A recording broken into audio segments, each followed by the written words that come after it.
Yes, sir. Yes, कायटे sir. Sir, कायटे sir सुरू करा.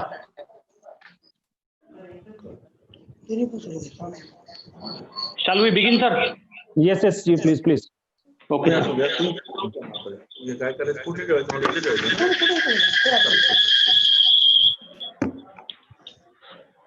Good morning, one and all. काटे सर आवाज है okay. Hello hello. Start now. Start now. Okay, sir. Okay. Good morning, one and all. Honorable dignitaries, distinguished guests, esteemed speakers, academicians, teachers, students, and media persons who have joined in this today's 2 days e-conference on recent trends and challenges in life sciences organized by Ajanta Education and Military Preparatory Institutes, Indraraj Arts, Commerce and Science College, Department of Botany. Various participants have joined from various corners of India and abroad as well.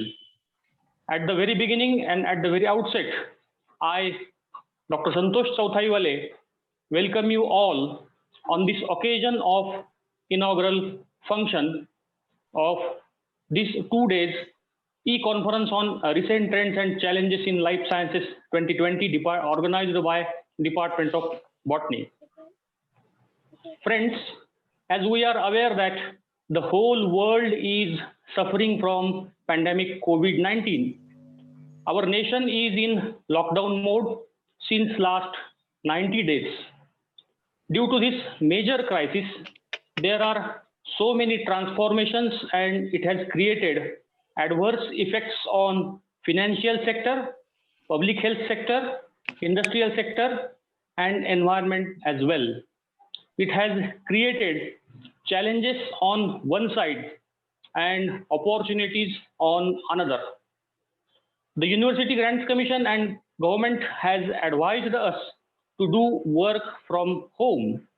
In this context and framework, we have organized this 2 days international e-conference.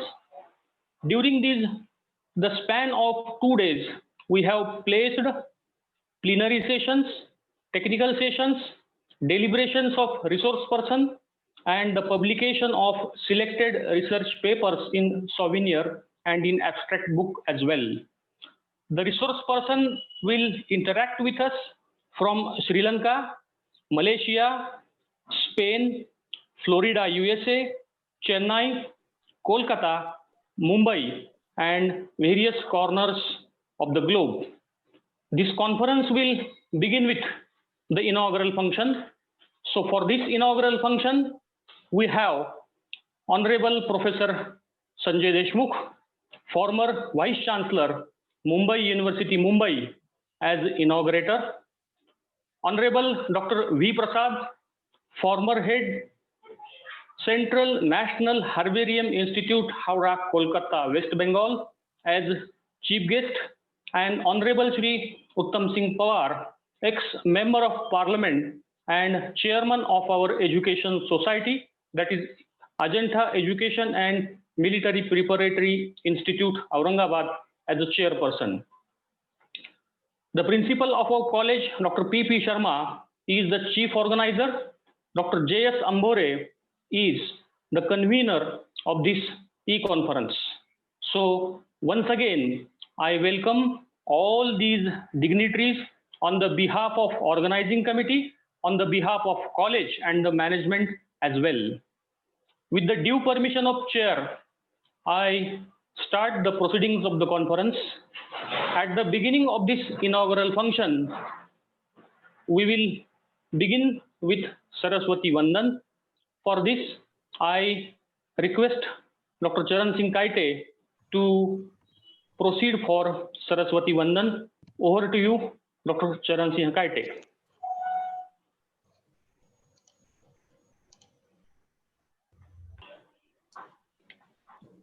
Thank you, Dr. Kaite. Now we will proceed further I invite the convener of the seminar, Dr. J. Sambore, to give his introductory speech. Through this speech, he will let you the concept note of this e-conference and give you the information about these 2 days schedule to all of you. Over to you, Professor J. Sambore. Thank you, Dr. Chauthavale, sir. A very good morning to one and all, and warm welcome to you. Today, we all have joined here together on this e-platform to conduct our conference on emerging trends and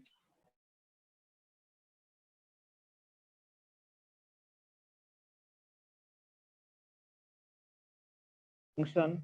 Honorable Sri Uttam Singh Ji Pawar, sir, the inaugurator of this ETCLS 2020 and former Vice Chancellor of Mumbai University, Honorable Professor Sanjay Deshmukh, sir, the chief guest of this inaugural function, Honorable Dr. V Prasad, sir, our principal, respected Dr. Pramod Sharma, sir, and Dr. Venkatesh Lam, sir, and Dr. Chandrasekhar Kale, sir, and all respected delegates, participant friends from throughout India and abroad.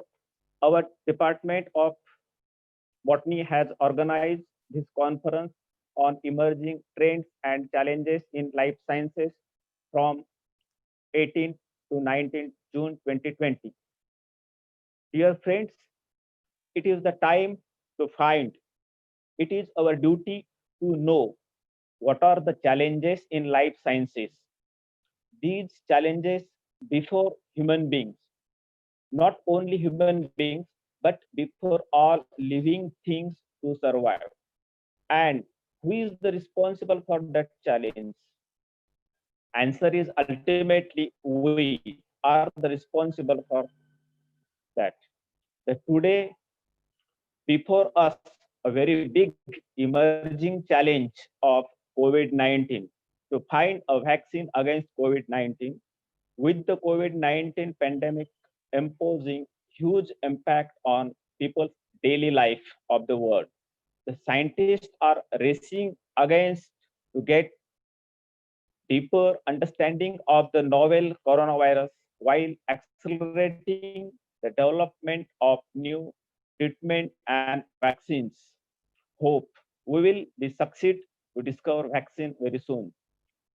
We are considering this conference with a special aims and objectives are to bring together leading academic scientists, researchers, and research scholars to exchange and share their experiences and research results on all aspects of sciences. This conference will provide an inter-subject platform for policymakers, top managers, researchers, practitioners, and educators to present and discuss the most recent innovations, trends, and concerns, as well as practical challenges encountered and solutions adopted in the field of life sciences. The conference has some prime objectives or an opportunity for a close interaction of scientists with a varied interest in diverse field of the research. It will also provide a common e-platform and more opportunities to the researchers in the areas of life sciences and other related areas to interact with each other. This will also provide a forum for in-depth assessment of the challenges involved in the dynamic and fast-moving field like drug research, environmental changes, and pollution, etc. It will bring together leading researchers, professors, pharmacologists, botanists, biotechnologists, and other allied professionals to discuss and present the latest important development in the life sciences. A large number of pharmaceutical and biotechnology industry professionals will join us in this event and share ideas, and build networks. Dear friends, in this conference, all together, 1,000 delegates are participated from different parts of India and like US, Spain, Malaysia, Sri Lanka, and Pakistan. With a very short duration, we got an overwhelming response from participants around the world. More than 1,000 delegates registered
through YouTube or our college website and participate in this 2 days fruitful discussion.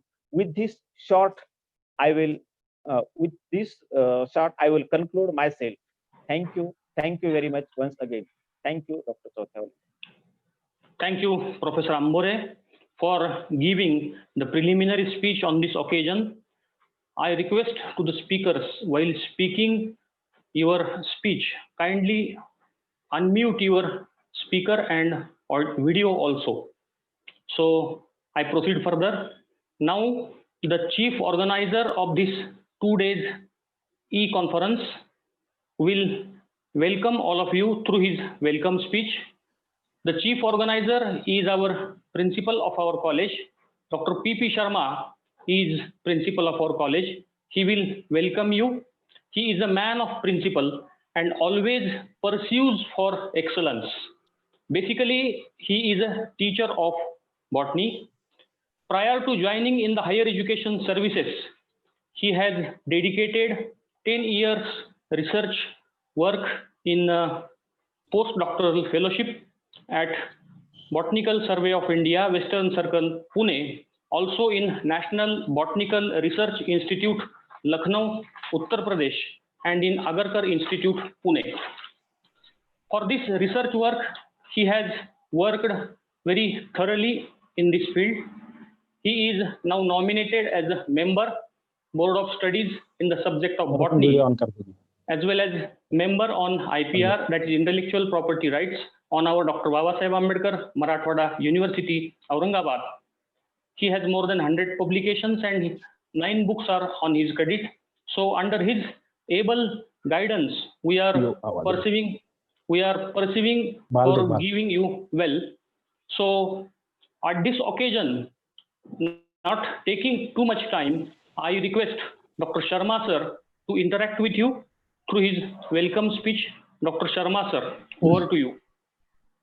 Thank you, Dr. Chothawal. Can you hear me, Dr. Chothawal? Thank you. So, chairman of today's inaugural function, our source of inspiration, our guide. Can you hear me? Okay. Our guide, Sri Uttam Singh Pawar,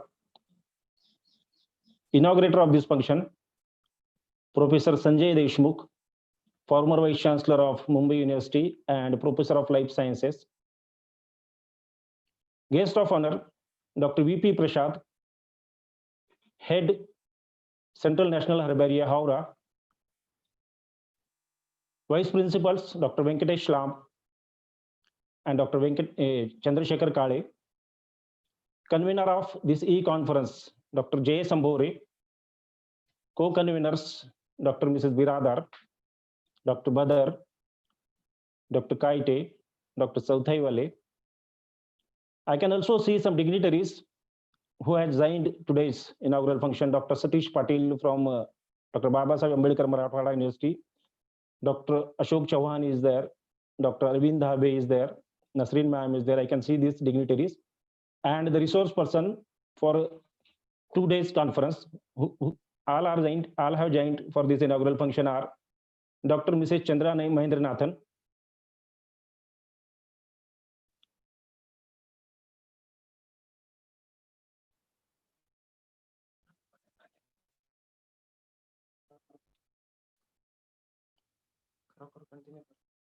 Dr. Mrs. Chandra Mahindranathan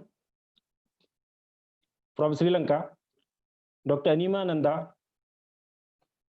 from Chennai, Dr. Srivastava, senior scientist from Florida, Dr. Divakar from Spain, and Dr. Van Yusuf from Malaysia. All these resource persons, they have accepted our request and they have joined here for inaugural function. I will speak about our college. Our college location is in Aurangabad district of Maharashtra state, India. Particularly for the people from the other state, I should speak the location of the college. Aurangabad is a city which we call as a city of gates. It has a historical importance since the replica of Taj Mahal, the pride of India, is in Aurangabad city, which we call as Bibi Ka Maqbara. Then nearby Aurangabad, the World Heritage Ajanta is there and Ellora is there. So our college is exactly situated on the way from Aurangabad to Ajanta. So this one way I will say this is advantage, or I will say the locational advantage for our college. In college, this college had established in 1998 with the arts and science faculty. Total 27 teachers are there on regular basis, 9 temporary teachers are there. So out of these 27 permanent teachers, 22 are PhDs and 9 teachers are research guides too. During this 2022 years journey, these teachers, they have updated themselves to serve better for the society and the students. They have completed many research projects, major as well as minor, and they are always striving for betterment, improvement, and excellence within the college. Our college has meritorious students history, excellent sportsmen we have produced. Our sports department is having a uniqueness regarding the yoga training, and several students got the yoga training and they have performed even at international level too. For today's conference, I wish all the participants who have joined from different states, from abroad also, I wish them best of luck. Thank you very much. Thank you. Thank you. Thank you, Dr. Sharma, sir, for your welcome speech on this occasion. Now, we will listen the address of the guest of honor. On our request, he has given his consent to join with us. Dr. V Prasad, who is former head, National Central Herbarium Institute, Howrah, Kolkata. He is today's guest of honor. So, with honor, I request him, I invite him to deliver his address. Before delivering his address, we will listen his brief introduction. So for his brief introduction, I request Ms.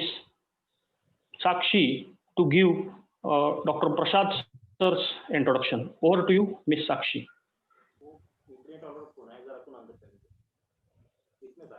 It is my pleasure to introduce today guest of honor, Dr. V Prasad. Dr. Prasad started his career as a field biologist of Bombay Natural History Society, where he studies the floristic and ecological aspect of vegetation in the world-famous Keoladhan National Park, Bharatpur, Rajasthan. Afterwards, he joined Botanical Survey of India at different regions located at Jodhpur, Coimbatore, Pune, and Howrah. In BSI, he worked on different plant families for the state floras of Kerala, Karnataka, Maharashtra, and West Bengal. He has 3 books in his credit and has published more than 65 research articles in different reputed journals in India and abroad as well. Dr. Prasad represented India in Royal Botanical Garden of UK as the Indian Botanical Liaison Officer. He has visited several European herbaria like Royal Botanical Garden, World Museum, Liverpool, Oxford University, London, Netherlands, Jordan, and Geneva. His specialization is in family Cyperaceae. He has undertaken several field tours from Tansa Wildlife Sanctuary in Maharashtra, Vilangiri Hills, Nilgiri Hills in Tamil Nadu, and coastal areas of West Bengal. He has been awarded prestigious Professor V. Sivaranjan Gold Medal for his contribution to plant taxonomy by Indian Association for Angiosperm Taxonomy.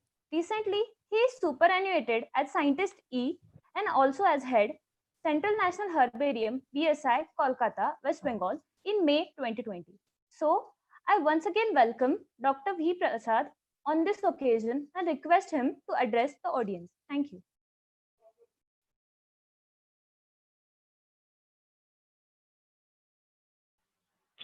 Over to you, Dr. Prasad, sir.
Prasad sir, please unmute your mic.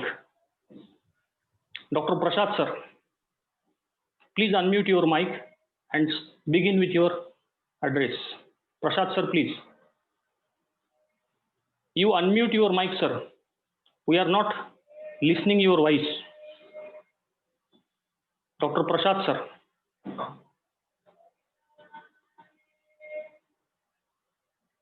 There are some technical issues.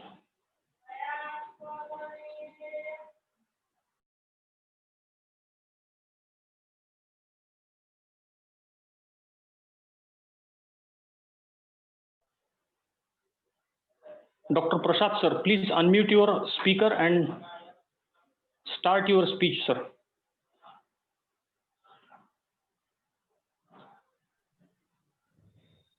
Yes, sir. Now, Yes, yes, yes. Your voice is audible. Yes, sir.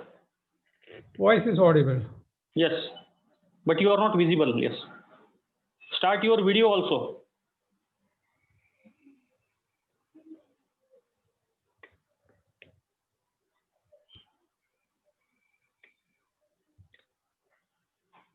Yes, video is on actually. Okay, okay. Continue, sir, please. Okay, okay. Good morning, everybody. Honorable Sri Uttam Singh Pawar, former MP and chairman of Agenda Education and Military Preparatory Institute, respected Professor Sanjay Deshmukh, former Vice Chancellor of Mumbai University, Dr. P.P. Sharma, Principal Indraraj Arts, Commerce and Science College, and the Chief Organizer of this e-seminar, all the participants from India and abroad, teachers and students. First of all, I would like to thank Dr. P.P. Sharma and his colleagues for inviting me as the chief guest of the inaugural session of this 2-day international e-conference.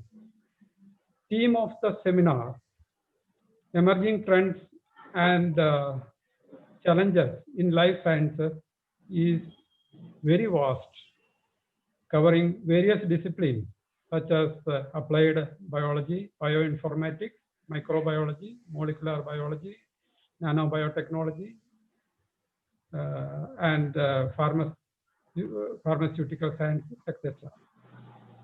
Being a practitioner of traditional plant taxonomy, I am no one to speak authoritatively about the advancement in most of these subjects.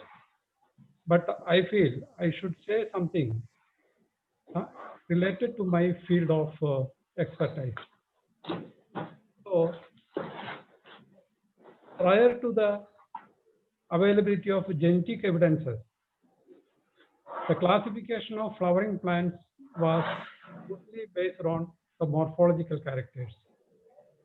However, in the recent past, it was felt that morphological characters are not always sufficient to understand the evolutionary relationship between different taxonomic groups or taxa. Therefore, the modern taxonomists use various taxonomical evidences from different disciplines like anatomy, biochemistry, cytology, ecology, paleobotany, palynology, and molecular phylogeny to understand the relationship within and between different plant groups. This has resulted in better understanding of phylogeny and circumscription of plant taxa. For example, the British botanist Isabel Laridon and her colleagues has proposed a broad circumscription for the genus Cyperus based on molecular phylogenetic analysis. And as a result of this, they have merged almost all the allied taxa such as Cortoicina, Kilinga, Meriscus, Picrius, etc. with the genus Cyperus. Similarly, the global Carex group, the genus with Carex based on the molecular phylogeny. Also, the recent Angiosperm phylogeny group or APG system of classification is preliminarily or primarily on the basis of genetic characteristics. This latest development is accepted and followed by most taxonomists, particularly in the European countries, and the major herbaria, especially in Europe and other Western countries, are being rearranged as per the latest system of APG system of classification. But a traditional taxonomist gives importance to the morphological characters rather than the molecular data. The genera Cortoicina, Kilinga, Picrius, etc. can be treated as distinct separate genera based on these morphological characters. But the modern taxonomists may not agree with that. Because they give importance to molecular data rather than the morphological characters. So they don't support keeping these genera separately, but they would like to treat all under the mega genus Cyprus. So with this, what I would say, I don't want to take more time to avoid any delay in the proceedings of the seminar.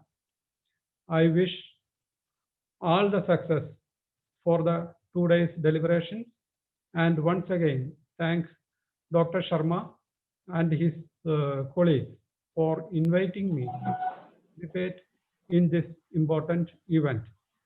Thank you all. Thank you very much. Bye. Thank you, Professor Dr. Prasad sir, for your chief guest address and your wishes to this conference. You have joined us from West Bengal. So thank you once again. Now we are fortunate enough that the former Vice Chancellor of Mumbai University, Mumbai, Professor Sanjay Deshmukh, he has given his valuable time for us. He has accepted our invitation and he has given his consent to join with us for the inaugural function of this 2 days International E-Conference. At this occasion, I would like to invite him for his inaugural address. Prior to begin his inaugural address, I would like to introduce Dr. Deshmukh sir. For this, Ms. Sakshi will give Dr. Deshmukh sir's brief introduction. Over to you, Sakshi. It is my privilege to give you all a brief introduction of the inaugurator of today's e-conference. He is a multidimensional personality, Professor Sanjay Deshmukh, former Vice Chancellor of Mumbai.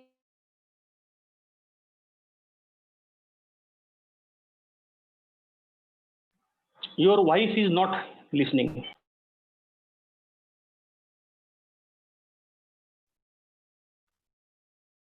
Hello, am I audible?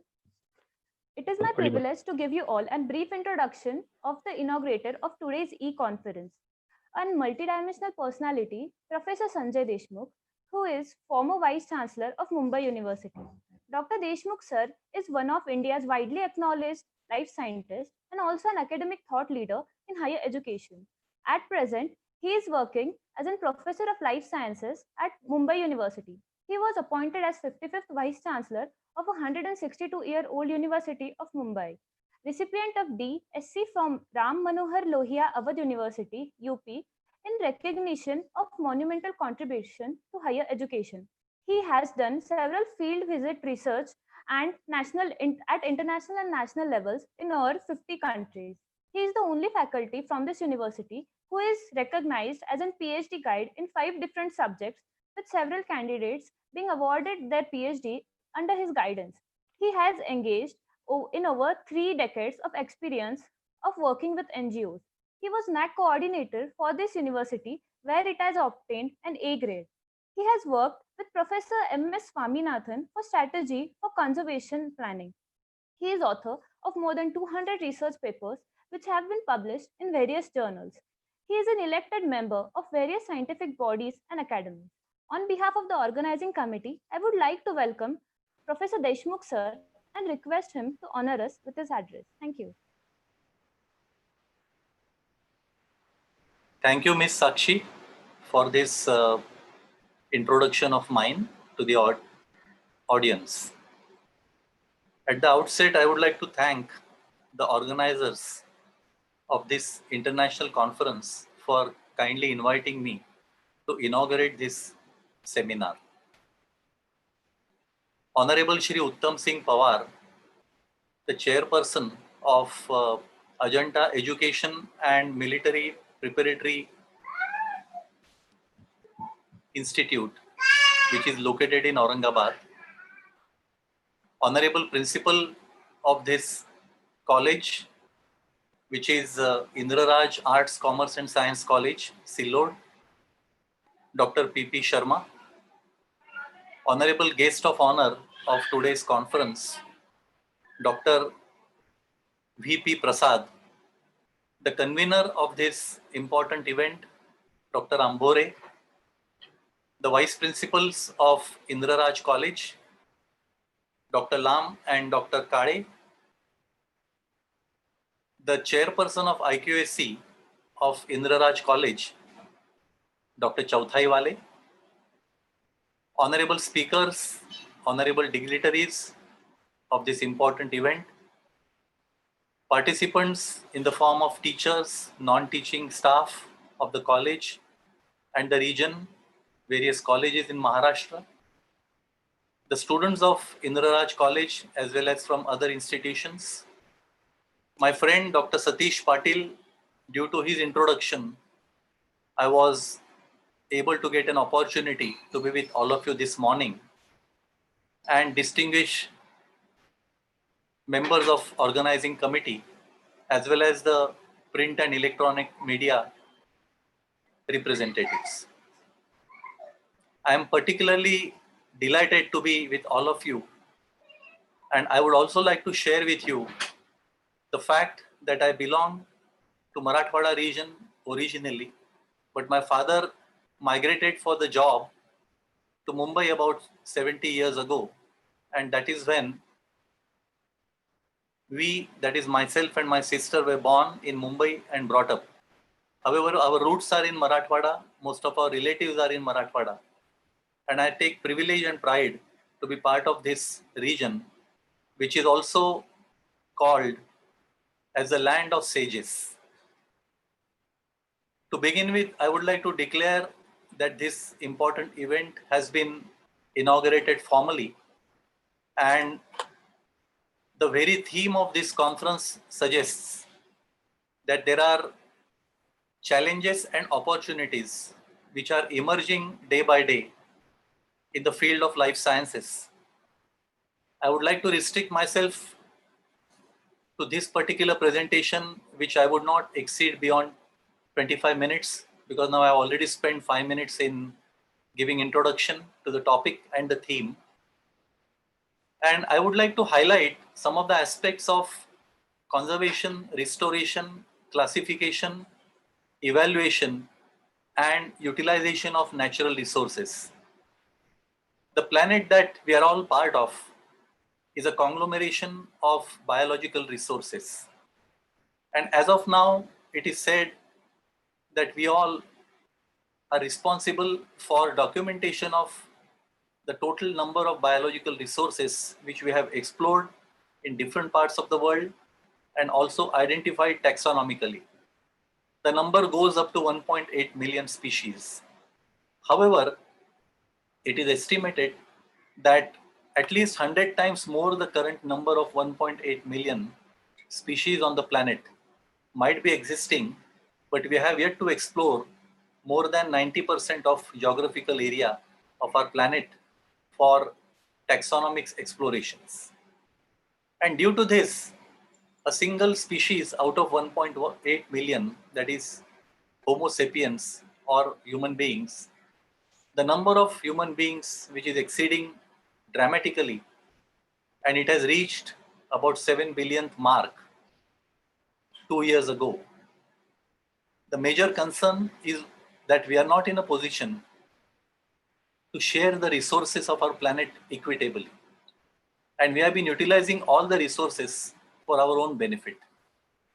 It is therefore a matter of concern and also the matter of thought process, where we'll have to understand that the revolutions which have been taking place, the first revolution, that is the industrial revolution that took place, the second one required almost about a century. But now the pace at which the revolutions are taking place, it is less than 10 years. And therefore, the pandemic situation like COVID-19, which the entire planet is facing today, we are at crossroads of deciding what should be the priority of humankind. Life sciences, particularly the areas of human health as well as the agricultural productivity, are taking front seat in the conquest of human being, in exploring the world as well as its own survival. And therefore, when we are talking about looking at the entire gamut of economics of the world, and if you look at this particular slide, then the entire economics of the world is judged by what we call it as GDP. And the particular bar chart which can be seen on the left hand side, if you see, it is shown that 500 years before the year 2000, the situation of the world where India was contributing to about 22.5% of GDP. But in the year 2000, when we looked at the entire scenario of the global GDP, India's contribution had come down to merely 2.3%, whereas the United States of America had taken the front seat by contributing more than 22% to the global GDP. It is very interesting to note that 500 years before today, the United States of America was not even existing. It was not on the map of the world. And therefore, a matter of great concern where 1/7 of the world's population, which is a contribution of India, but it also is one of the youngest nations in the 21st century.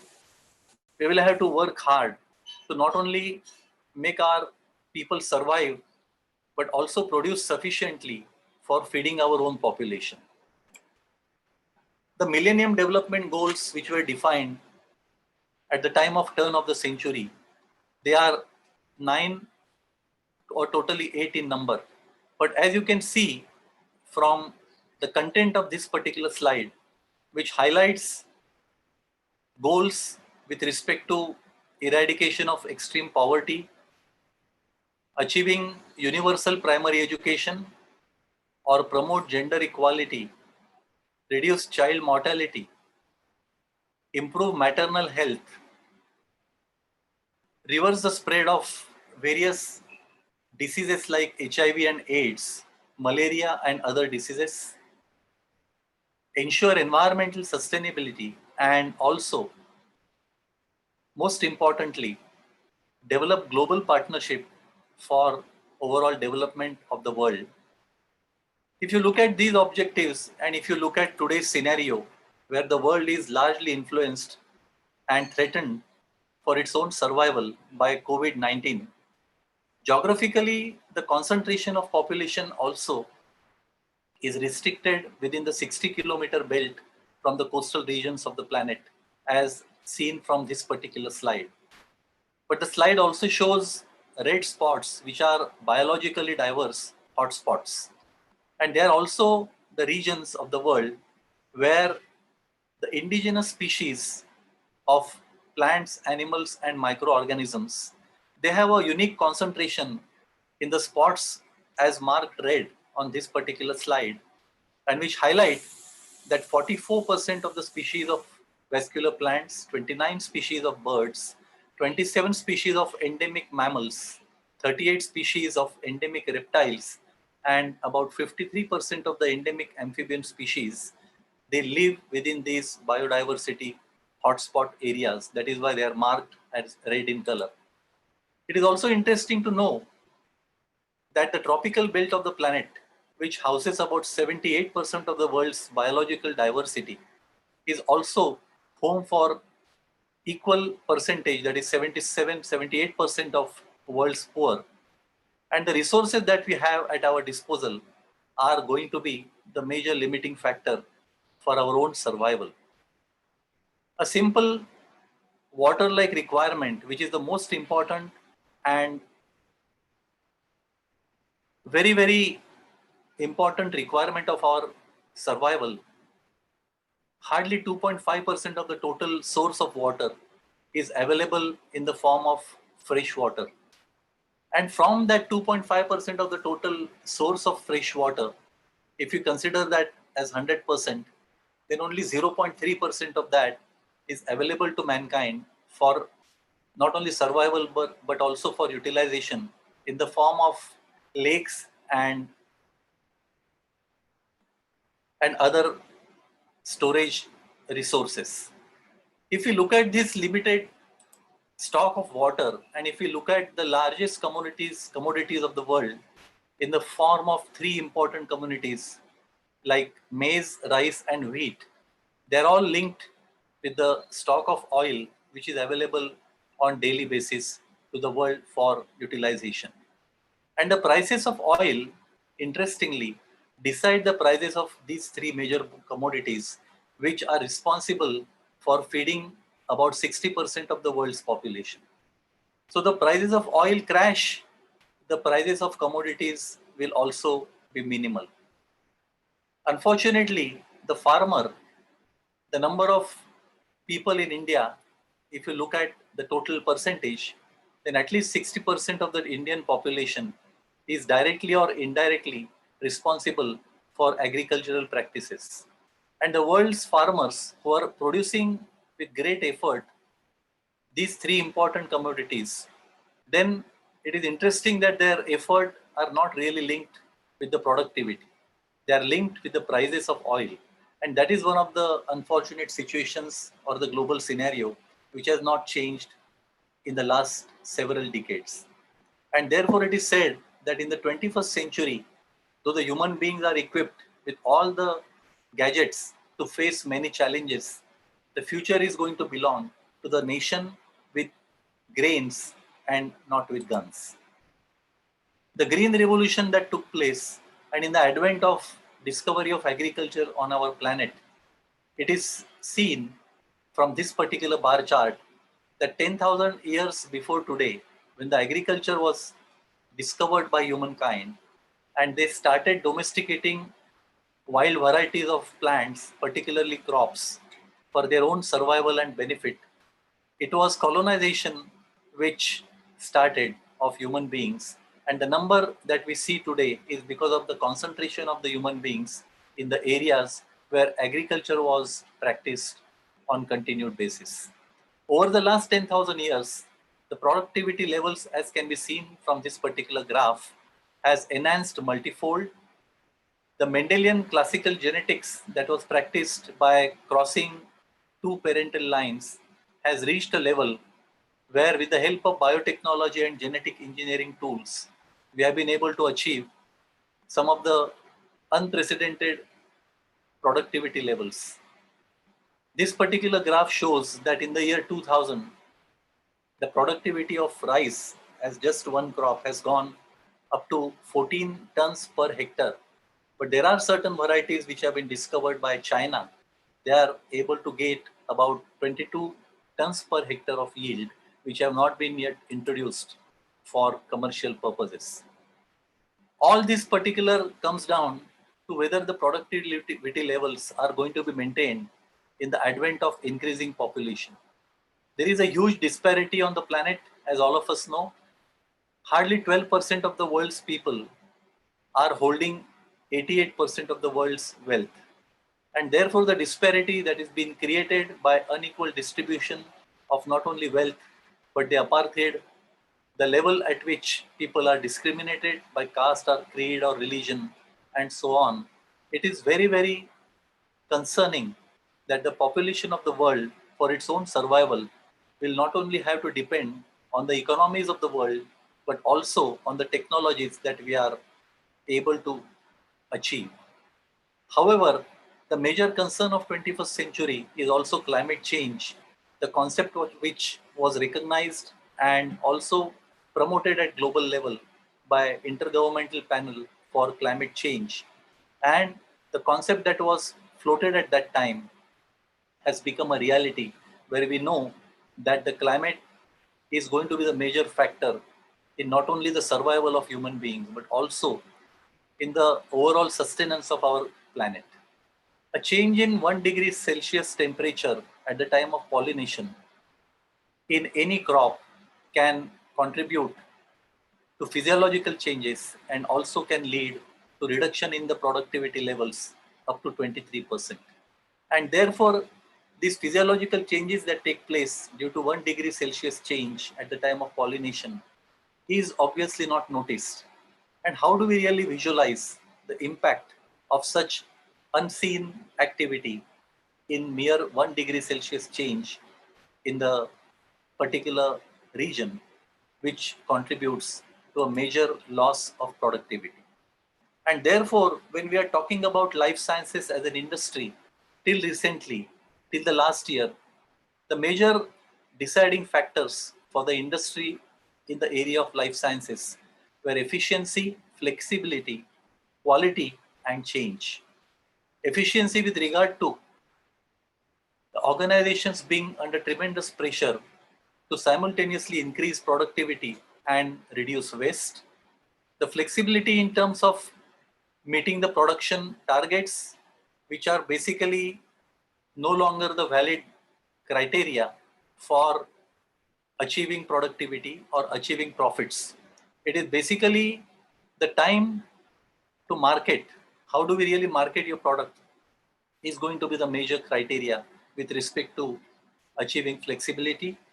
The quality conscious industries are going to be under radar for enhancing standards of quality maintenance, and also the change programs which have been devised are changing so rapidly that within 6 months of COVID-19, as all of us have seen, the entire calculation of any industry or any activity for sustenance of mankind and sustenance of economy has gone topsy-turvy. And we are not in a position to understand how we are going to tackle the situation. The future trends that were projected in the advent of beginning of the year 2020 in the form of 10 points which are highlighted in this slide, like artificial intelligence, clinical research partnership with modernization, regulatory automation, automating contents management, standardization of practices, compliance management technology, Internet of Things technologies, cost control, genetic engineering, and last but not the least, augmented reality have become the past, because whatever was projected concerning these 10 points for enhancement of growth of life sciences industry has completely collapsed.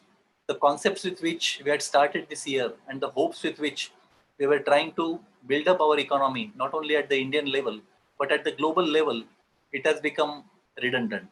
And therefore, the green revolution that took place in the decade of 60s, the primary objective of which was to meet the requirement of feeding our own people. And the architect of green revolution like Dr. M.S. Swaminathan had predicted that one will have to look at opportunities for evergreen revolution, where the green revolution crops and the pumping of fertilizers or requirement of additional amount of water will no more be valid within a year or within a decade or two. And one will have to go back to the traditional wisdom of obtaining or observing integrated intensive farming systems with which the green technology productivity can also be achieved. And therefore, we'll have to look at, if you look at the opportunities and trends in the life sciences that the major theme of this conference is, then the knowledge connectivity with conservation is going to be the major need of the hour. We were talking about traditional knowledge, we were talking about conservation practices by our forefathers in the form of not only collecting important grains, but also the storing mechanism of these grains. The gene banks of not only the crops or not only the grains, but also the banks or gene banks of water, the gene banks of various types which were traditionally developed will have to be looked at, and we'll have to look at our own land races which were responsible for adaptation to climatic change conditions at the microclimate level. And therefore, when we are talking about knowledge connectivity, we'll have to go back to our roots. We'll have to look at the traditional knowledge and blend the traditional technologies with modern technologies. The information and communication technology that we are talking about, the revolution that has taken place in the last decade, is soon going to be a deciding factor as to how effectively we are going to use this technology with respect to economic, physical, cultural, socio-spiritual, intellectual, and environmental problems that we are going to overcome with the help of ICT. The Parivartan agenda or the transformation agenda of the world is going to revolve around these technologies as well. The traditional knowledge with respect to biodiversity conservation that was practiced by our forefathers in the form of protecting some of the individual plants or group of plants or a patch of forest or large areas which were under forest where biologically diverse species of plants were naturally existing. They were all called as biological hotspots, or now we recognize them as sacred forests or sacred groves, where it was considered that an element of God resides in that particular forest and therefore it should be protected. Now, one may laugh as a scientist on the beliefs of people which have contributed to the maintenance of traditional technologies and conservation of biodiversity. We'll have to convert these biologically diverse valleys or hotspot into happy spots by way of recognizing the potential of these plants which are indigenously surviving in those regions, and not only multiplying them by recognizing their potential, but also identifying various properties of these plants and validating them against the modern methods of treating people by allopathy. And if the validation of this type is done, then the life science industry or life science subject as a whole will have tremendous potential which can be continued. The conservation practices that were initiated by our forefathers in the form of either installing idols or considering that there is an element of God in some of these hotspots of biological diversity. In terms of agricultural practices also, some of the traditional land races that were practiced, they were preserved by the people by using their traditional knowledge. If you look at these communities which were responsible for protection of land races by way of maintaining grain banks, the documentation was done as early as 3 decades ago when I was associated or working with the MS Swaminathan Foundation under the guidance of Dr. MS Swaminathan himself. And we were responsible for documentation of these land races, which also not only contributed to the land races of crop plants, but also the medicinal plants, where the tribal families from one particular district of Koraput. The highlight of this particular slide is that the 9 traditional communities or tribal communities representing these 9 tribes are responsible for conservation of at least 660 medicinal plants.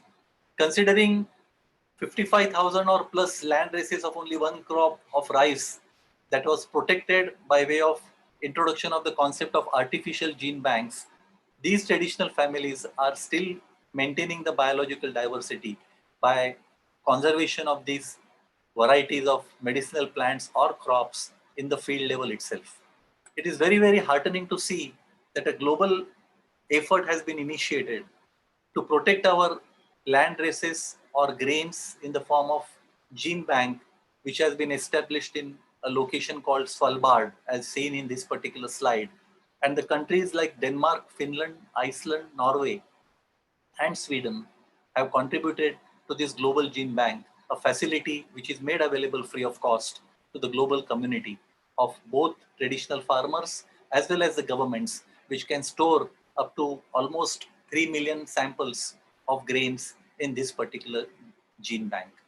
But we should not forget the efforts of our forefathers and traditional wisdom that they had in the form of maintenance of gene bank, grain banks, seed bank, and also water banks, which are also currently practiced by these communities over the period of several centuries.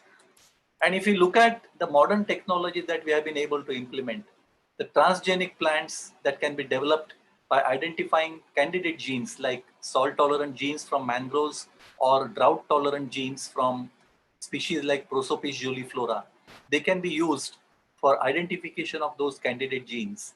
And if they can be transferred to the plants of inland region, then the calamities like sea level rise or global warming that is going to threaten the coastal regions of the world, there will be a reprieve of using these varieties, which was effectively practiced in 2006 tsunami, which hit the eastern coast of India.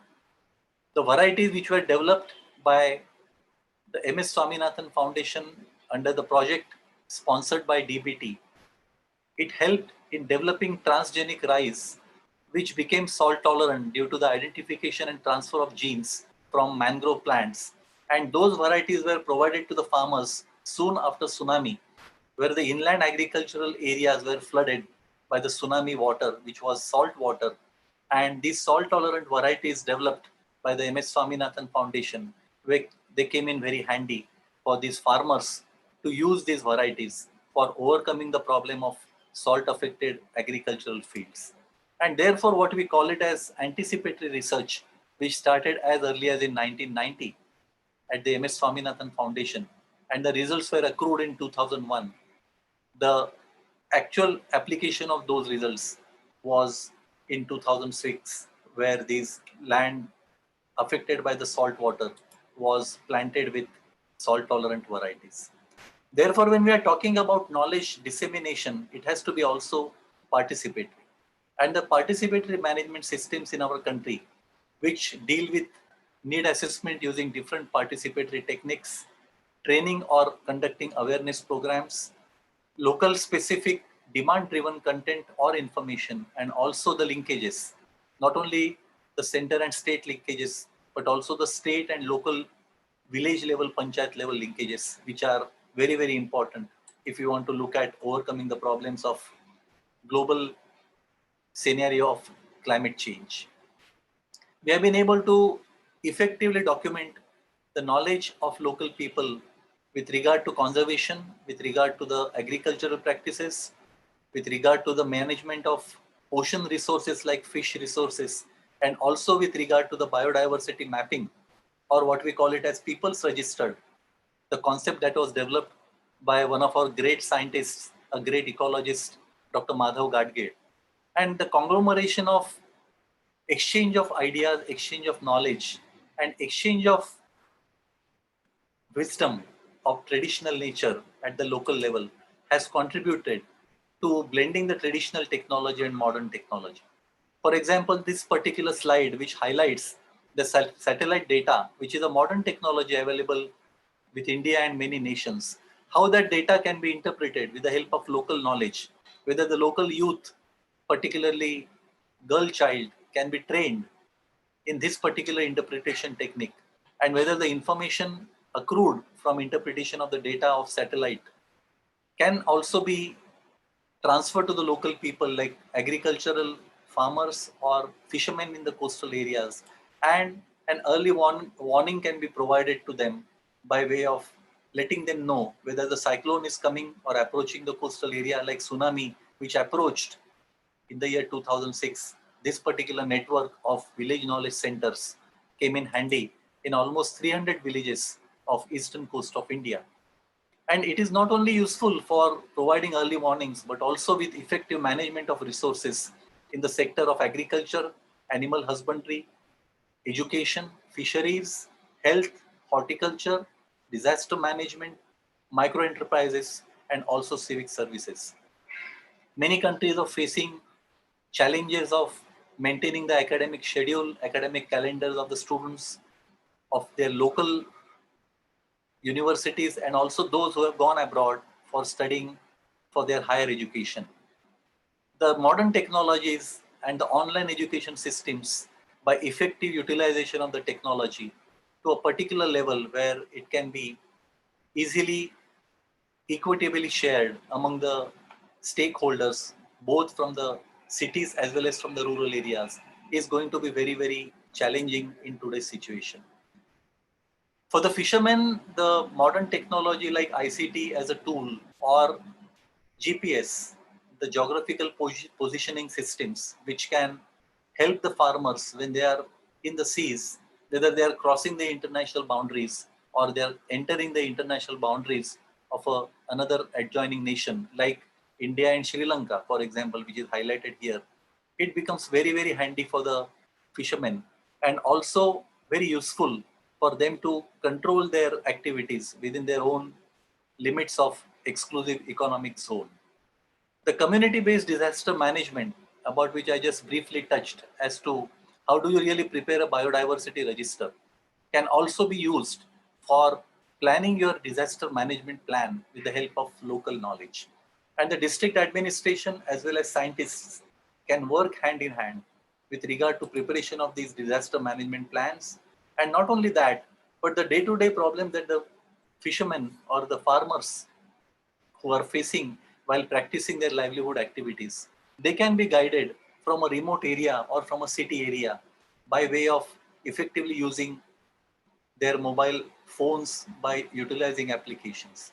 even the internet connectivity, which may not be very common, but the cable network that we have for connecting our villages for watching television, the cable network can be effectively utilized for reaching the knowledge of not only education, but also the problem solving devices, and the knowledge by way of video conferencing can be used by the local people for resolving their day-to-day issues.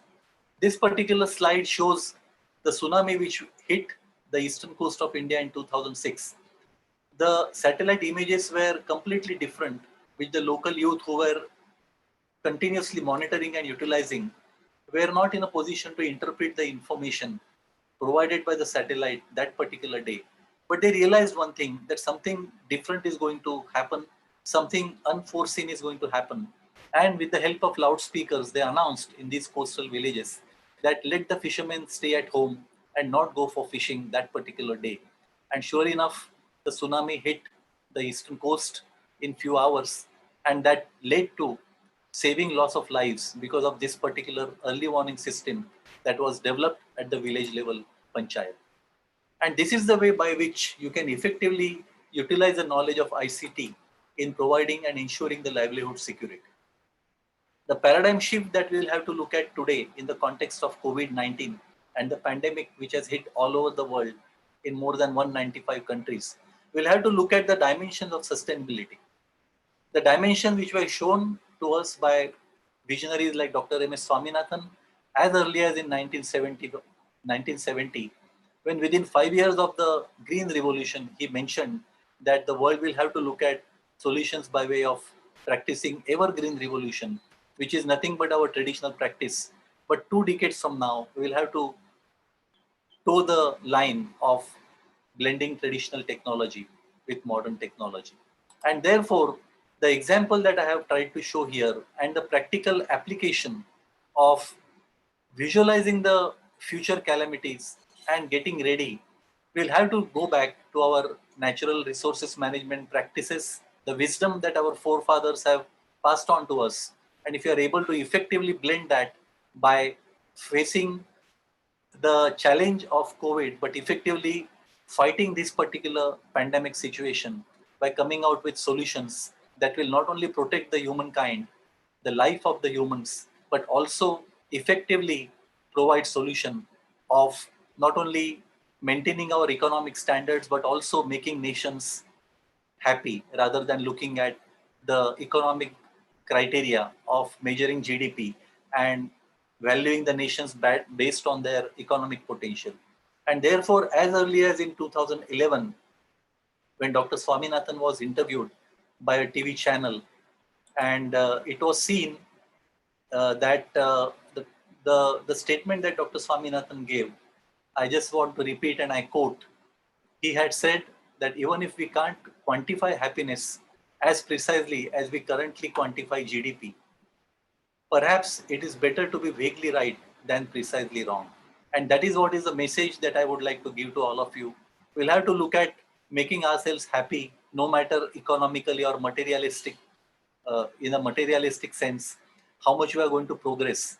The major important bottom line will be that if you are able to share our resources equitably, look at every human being, no matter whether he is economically well off or not, as part of our family, and look at global community as a global village and provide solution by way of concentration, cooperation, and utilization of human knowledge. I would like to thank profusely the organizers, Dr. P.P. Sharma, the principal of this very unique college, and also my friend Dr. Satish Patil for giving me an opportunity to get introduced to one of the very important centers of knowledge dissemination, the Indra Raj College, and its founder, Shri Uttam Singh Pawar, for his vision, for his commitment to societal development. And I wish this particular event a great success. And I wish you all the best. Thank you very much. Namaskar.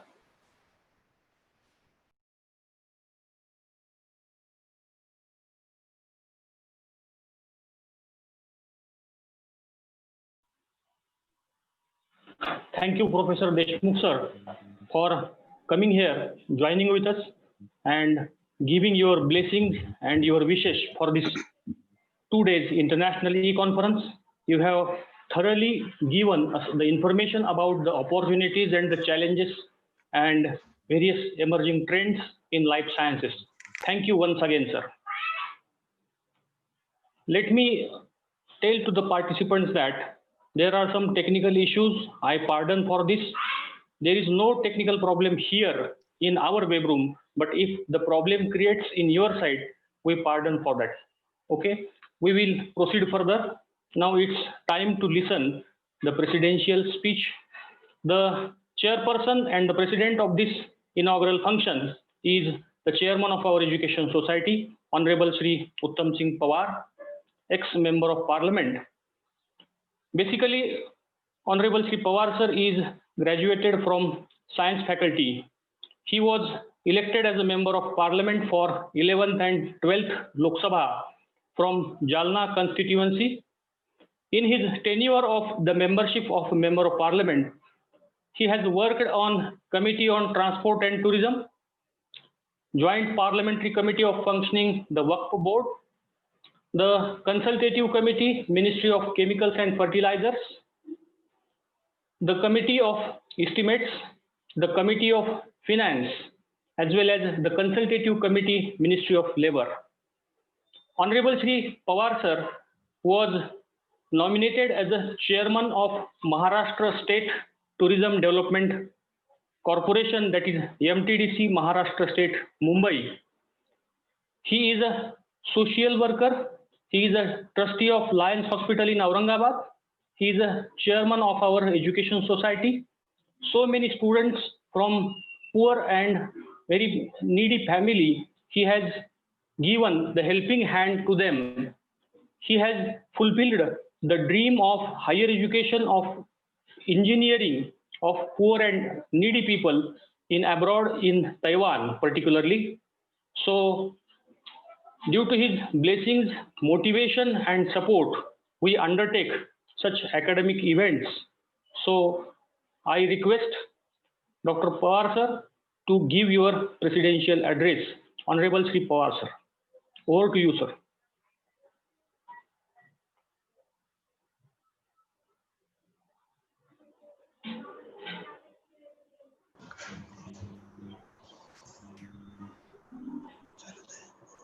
Hello हे जोडून द्या नाही तसे Yes, sir. You are audible, sir. You are audible. You are audible, sir. Please continue, sir. Please continue.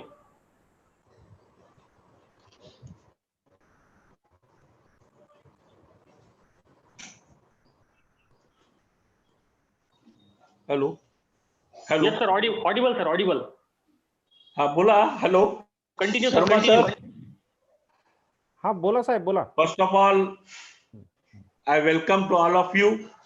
It's an international conference on life science, and I'm proud to be inaugurate that. And I thanks all of the delegates and Sri Sanjay Deshmukh, who has guided us very properly about the life science. Fortunately, you all participants are in the field.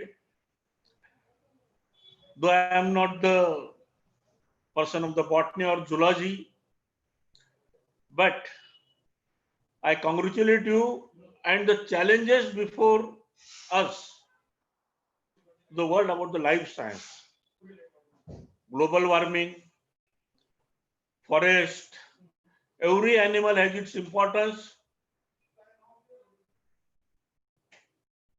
and we should see that how to save our forest, how to keep the balance.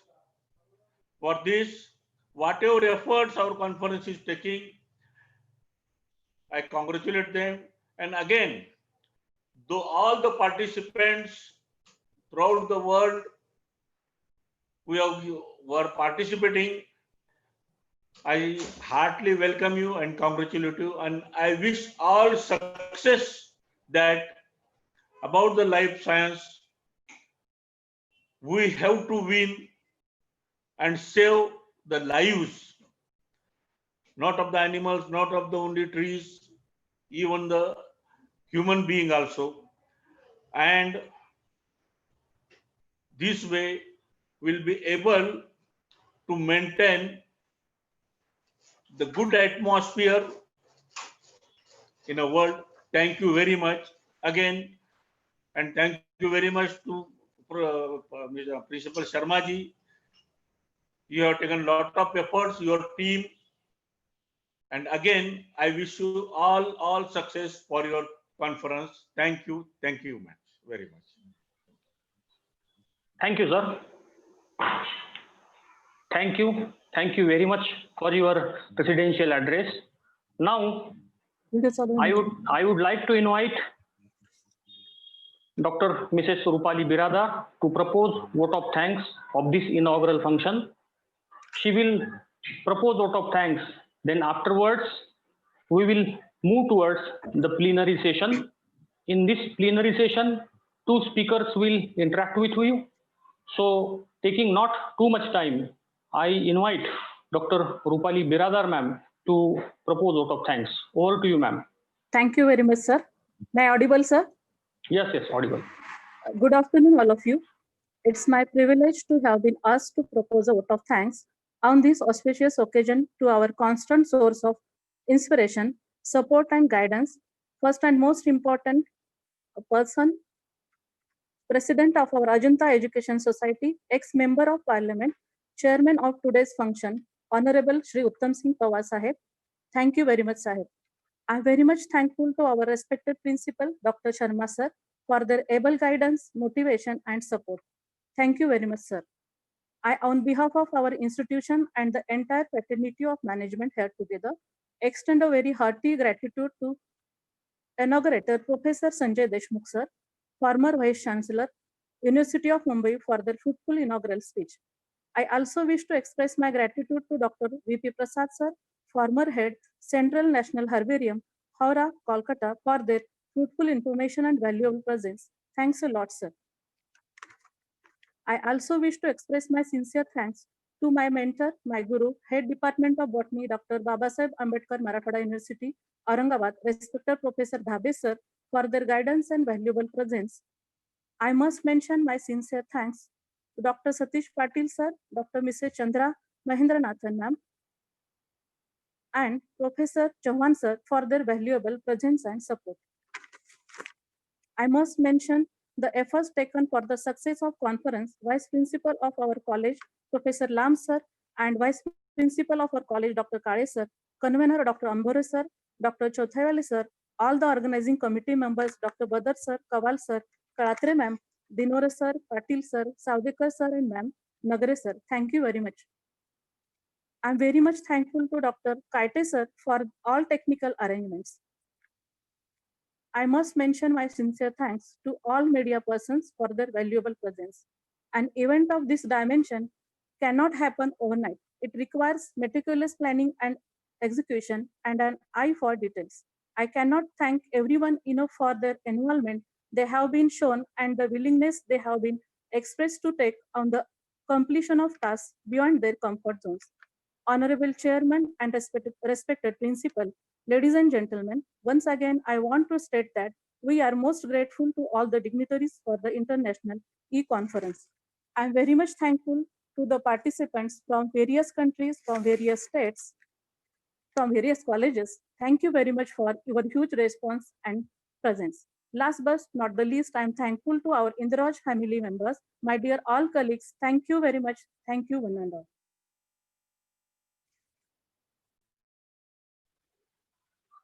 Now this inaugural function is over. We will move forward to the plenary session.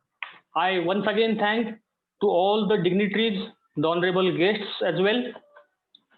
Now this plenary session will be chaired by the senior professor, Dr. Ashok Chauhan, Professor, Department of Botany, Dr. Babasaheb Ambedkar, Marathwada University, Aurangabad.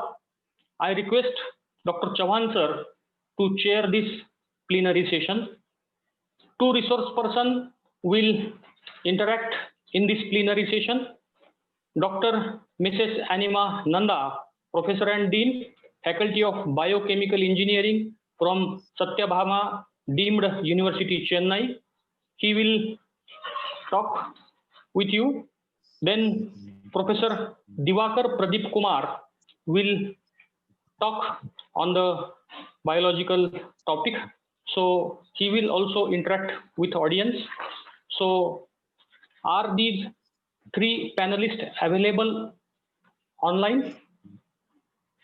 Yes, I'm available. Okay, sir. Okay. Thank you, sir. I welcome, Yeah. sir. I welcome Professor Ashok Chavan, Professor Anima Nanda, Thank you. Professor Pradeep Divekar, and I request Dr. Chavan, sir, to chair this session. Yes. Now- Thank you so much. Yes, sir.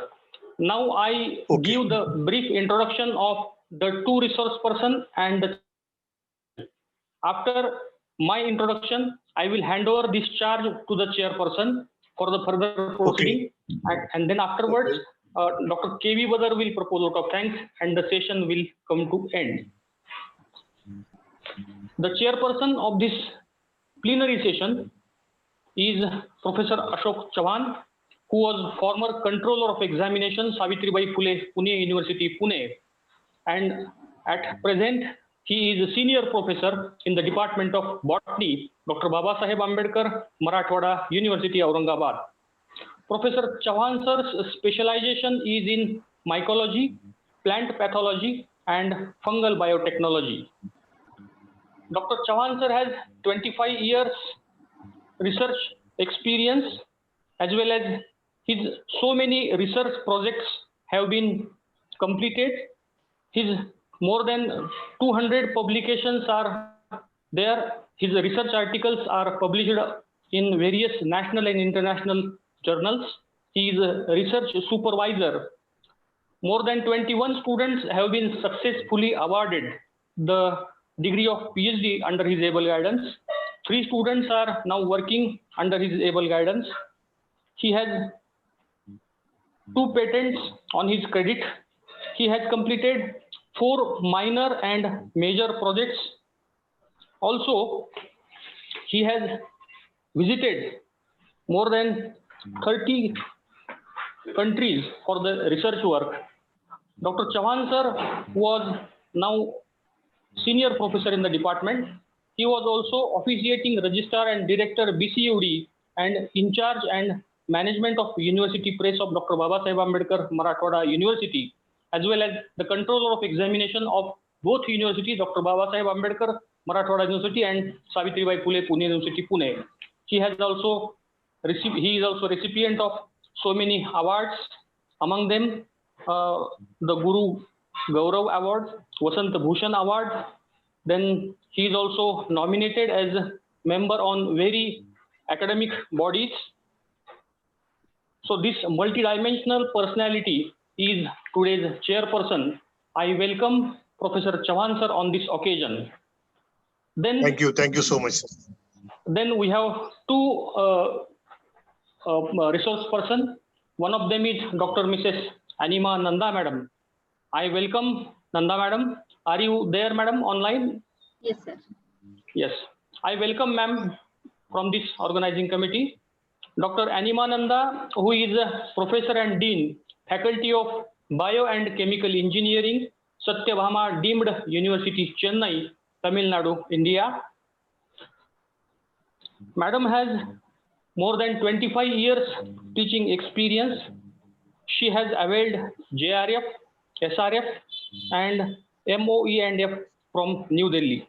She has achieved Best Thesis Award in 2001. Her specialization is microbial nanotechnology. She is honored with Fellow of Natural Resources Society, FNRS, in 2006. She has achieved Best Project Award in 2008. She is also Best Teacher Award recipient of Gold Medal. She has achieved Best Teacher Award in Satyabhama University, Chennai as well. Madam has recipient of Eminent Nanobiotechnology Award in 2014. She is working on various national and international bodies such as ISKCON, MSI, OBS, and so on. Number of publications are there on her credit.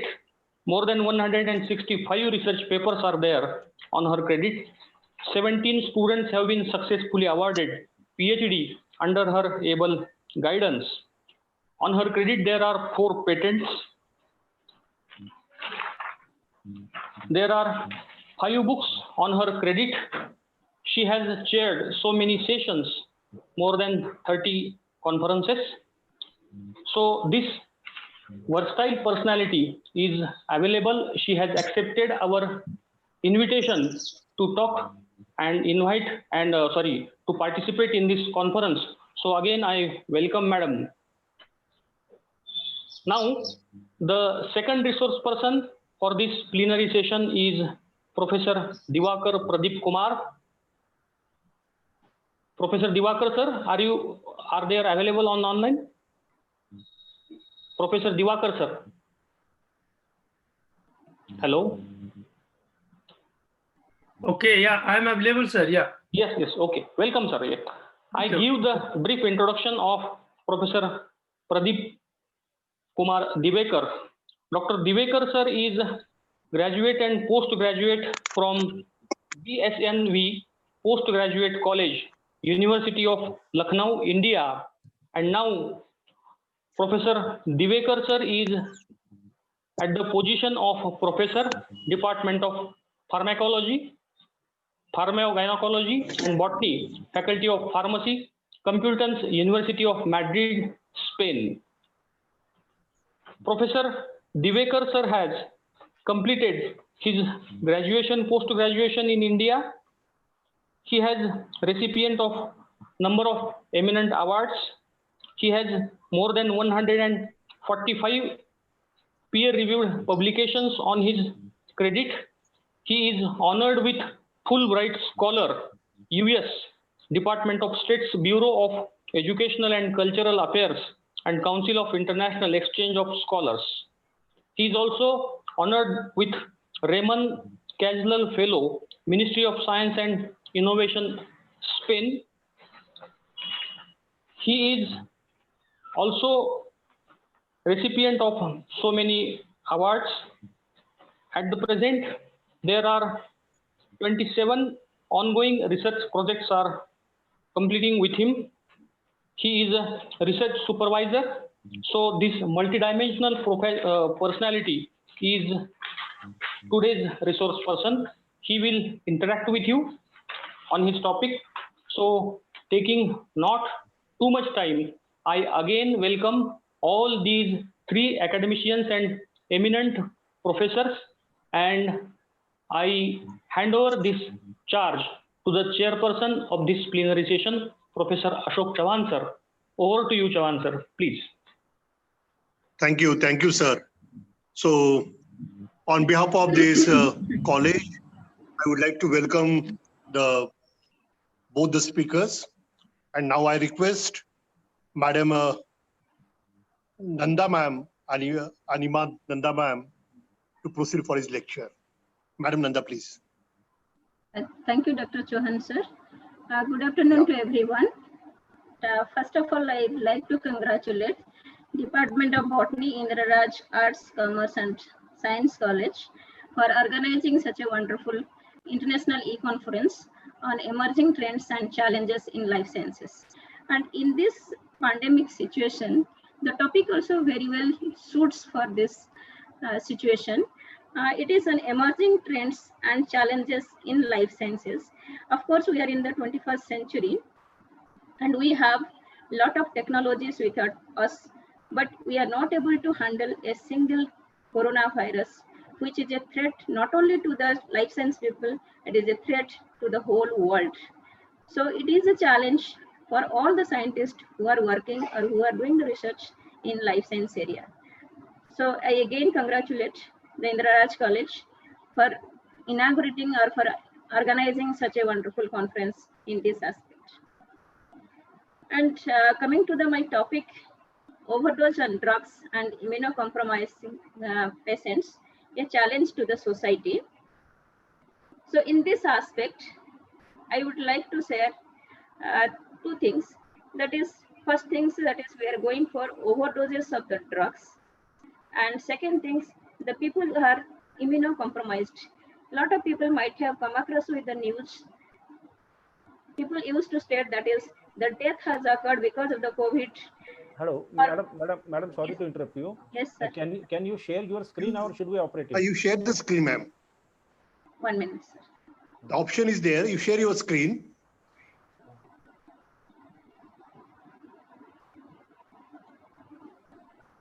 Is it okay?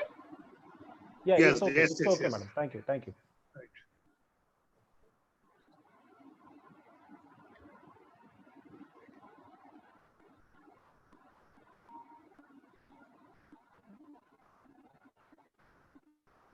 Sir, full screen is coming? Yeah. Full screen is coming? Yes, ma'am. Okay, sir. Sir, coming to the point, that is overdose of the drugs and the immunocompromised patients. As I told, the people might have come across every day with the news.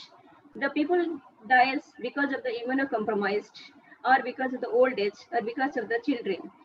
These things, it is regularly, whether it is a science background person or it is a non-science background person, nowadays everybody have come across with these words. So why this immunocompromised word has come and where it has come? All people have got the birth in a healthy conditions, and where we are going wrong so that we are becoming as immunocompromised. So in my first slide, I have shared few pictures where it is given, that is the first picture is say no to the drugs. That means if I'm saying no to the drugs, then how to survive? The second point is, it is to children, that is those who are immunocompromised.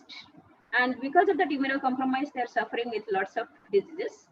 Third thing is new technology, that is because of the nanotechnology. And fourth thing is, it is how to imitate the nature. So these things we'll be discussing over here. First of all, if you see the comparative analysis of death because of the falling from the tops, or because of the guns or the traffic accident and drug overdoses, you can find out from the CDC that is drug overdoses gives us more death rates. It is over the 1 year data from the all over world because of the drug abuses or the drug overdoses what we are eating unnecessarily. That drugs, because of that we are poisoning our body, and because of that sometimes we fall sick and we are getting different kind of ailments in our health. So what do you mean by the drug abuse or the drug overdose? Normally in the countries like India, we used to take the drugs as we want. If we get little bit of headache, get little fever, get little cold or stomach pain, we just go to the medicine shop and get the medicine, and we used to start taking and discontinuing as we wish. So in these cases, we are not only spoiling our health, parallelly we are making toxic to our health and becoming drug resistant to our body. So finally, when it comes to the picture, that is, we cannot, when really we require the drug for getting rid of from the diseases, that time either the drug will not be working or our body will not be supporting for that drug. It is one kind of like risk factors. Second thing, that is consuming the alcohol or illegal drugs like cocaine and medications prescribed by the doctors, or like opiate painkillers, which normally people used to get addict day by day. So if you think the drug overdose are of two types, it is one is called as accidental and the other one is called as intentional. Accidental means where the drug has to be decided or prescribed by the doctors. For example, a cancer patient undergoing for the chemotherapy. So in that cases, the drug has to be given more amount so that the patient should get cure or get rid from that disease. It depends on the body tolerance. Sometimes you might have heard about from the doctors, the patient is not supporting or the patient's body is not supporting or tolerating. That means the drug is more, the drug doses is more for the body weightage. So in that cases, it is called as accidental doses. And second thing, it is intentional, like that is the people, those who want to suicide. So they used to take a lot of sleeping pills or a lot of other drugs so to commit suicide. So that is called as intentional drug abuses. So in that, if you see from this National Institute of Drug Abuses cases, the death rate has been from 2002 to 2015, it has increased twofolds. And if you see from 2016, from 2002 to 2000 to 2016 report from the CDC, that is Center for the Disease Control and Prevention Center, the number of deaths has increased more than 200% in this period. So in that aspects, the COVID-19 is not a new thing, because we are torturing the environment. As Deshmukh sir told, we should develop the greens and not the girls. So green means that is we have to welcome the nature and we have to follow the nature, and we should go according to the nature, imitate the nature, not abuse the nature. So a single virus in this 6 months, if you see the worldwide death, it is more than 4.5 lakhs deaths. So in that cases, we can imagine it's not only a challenge for the society, it is a challenge for the whole world, how to restrict and how to overcome such type of research, such type of pandemic situations when it comes in near future. So this platform, what has been organized by this Indra Raj College, I would like to say that is all the participants a nice platform for you to feel for the taking this aspect as a research platform and take this new ideas so that we can make ourselves ready in the future pandemic situations. So coming to the next, that is if you go for the drug resistant, as I told, in 2050, antimicrobial resistant death rate will be increasing as compared to the cancer death rate. If due to the cancer patients are dying 8.2 million per annum, then it will be definitely due to the AMR or antimicrobial resistance, it is 10 million death rate will be definitely occurring. And as others like it is diabetes, cholesterol or measles or the road traffic or other bacterial infection or the viral infection, it will be lesser. But if we make our health is, if you make your health is in good condition, like your food should be your medicine, not the medicine should be your food. If we can consider that one as the priority, then definitely we can give a challenge to the microbes and we can succeed from that. The next slide, you can see in that from 1920 onwards, when 1930 onwards, when the antibiotic has started, you can see from 1930 to 1960, all the antimicrobes, the antibiotics has become resistant. And only the erythromycin has succeeded and vancomycin succeeded for 30 to 40 years over. It has ruled. Remaining all on the other antibiotic, you can see the blue mark or the green mark, blue marks as the antibiotic was working properly, and once it has become red color, that is has become as resistant. That means that antibiotic is no more useful against that bacterial disease. So now from 2004 onwards, we do not have any antibiotic currently with us. You can pretty well ask me questions, then what is available in the market? It is this modified drugs, or it is called as that is broad spectrum antibiotic. Broad spectrum antibiotic, where it will be mixing of a drug with other drug molecules so that it can work for the bacteria, virus, bacterial, fungi or protozoan infections. Multiple infections it will be giving. So because of that, taking that broad spectrum antibiotics, we are losing our immunity, and finally we are becoming immunocompromised. And because of that immunocompromised, and a country like India, where there's developing country, the presence of microorganisms in the hospital environment is too much, where the patients are standing in a queue to get admission.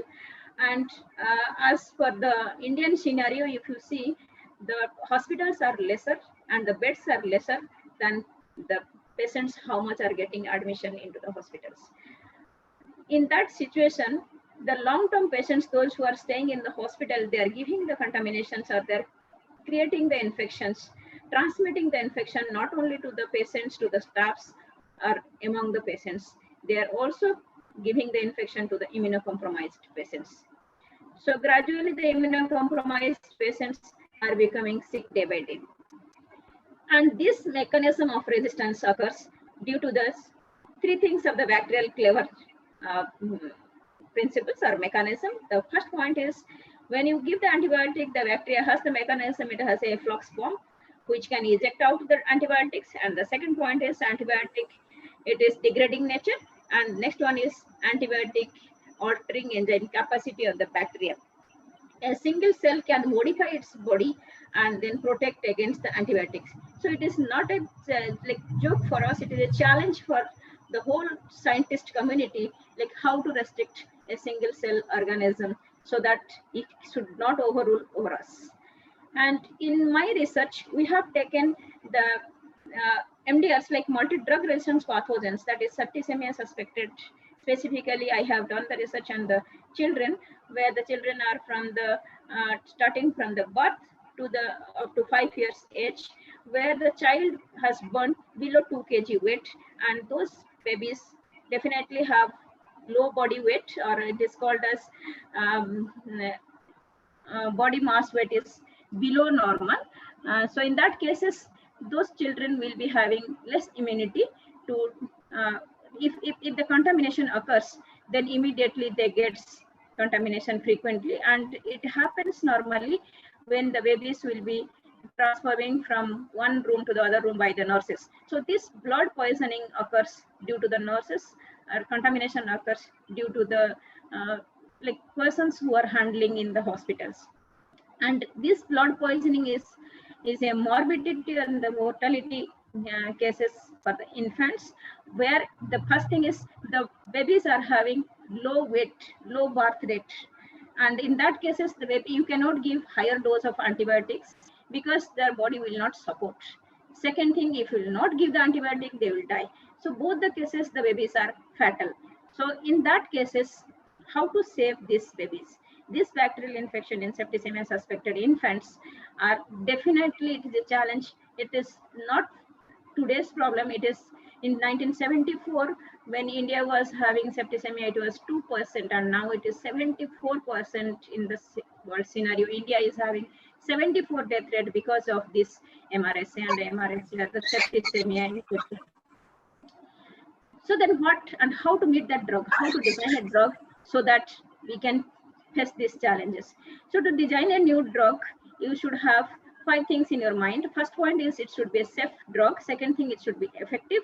And third thing, it should be high quality and cost effective and affordable, which can be affordable up to 2050. Not that within 2 years or 3 years, its efficacy will go off. So to design that, what we have done, we have taken few objectives. That is, we have taken as, this is for the life science researchers, this conference has been organized. So I would like to tell that is, please look into the nature, take microorganisms or take your plant materials or whatever materials you are finding in the nature, you take, and that extract, as your Ayurveda says, nanotechnology, not a new technology. It is, you might have heard about the bhasma, what is being used from the ancient period. People used to eat in the silver silver plates or in the gold plates. So in that cases, that means they know the interaction of the metals, how the metal is preventing us from the microbial infections. So take that kind of minute or the negligible uses of the metals with the reaction of the microbes and prepare the nanomaterials. So I'll give you simple techniques for you. So either you take, I have used your microorganisms, or you can take your plant extract if you want any plant. Every plant is having definitely medicinal value. You take that plant extract with different methods. And then when I have taken microorganisms, just to first 2 or 3 days, I have utilized the media, and after that I have not used any media. Just with the simple water, I have cultivated the organisms and then allowed them any metals, either a gold or silver or titanium or zinc, and then synthesize the nanoparticles. And these nanoparticles, then we have cultured. You can see that is, we have taken Aspergillus flavus, Niger, and Trichoderma. We have in different weights. We have taken it simply, it is culturing only in the milky waters. So this culture, when you are taking first, after culturing this one, then you have to cross the organisms and then take that extract, filter that extract, and that extract, after extracting that one, then add the silver nitrate or your uranium chloride or ZNO.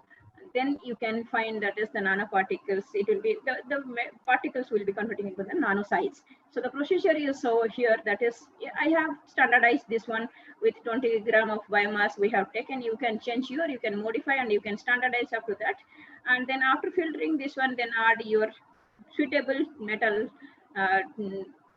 metal into that, so that you can convert into metal nanoparticles. Then characterize this one with the simple UV analysis, and then you can go for further characterization with different instruments. And in this, like I have gone, this is one way we have gone the culture. It is like fresh biomass culture.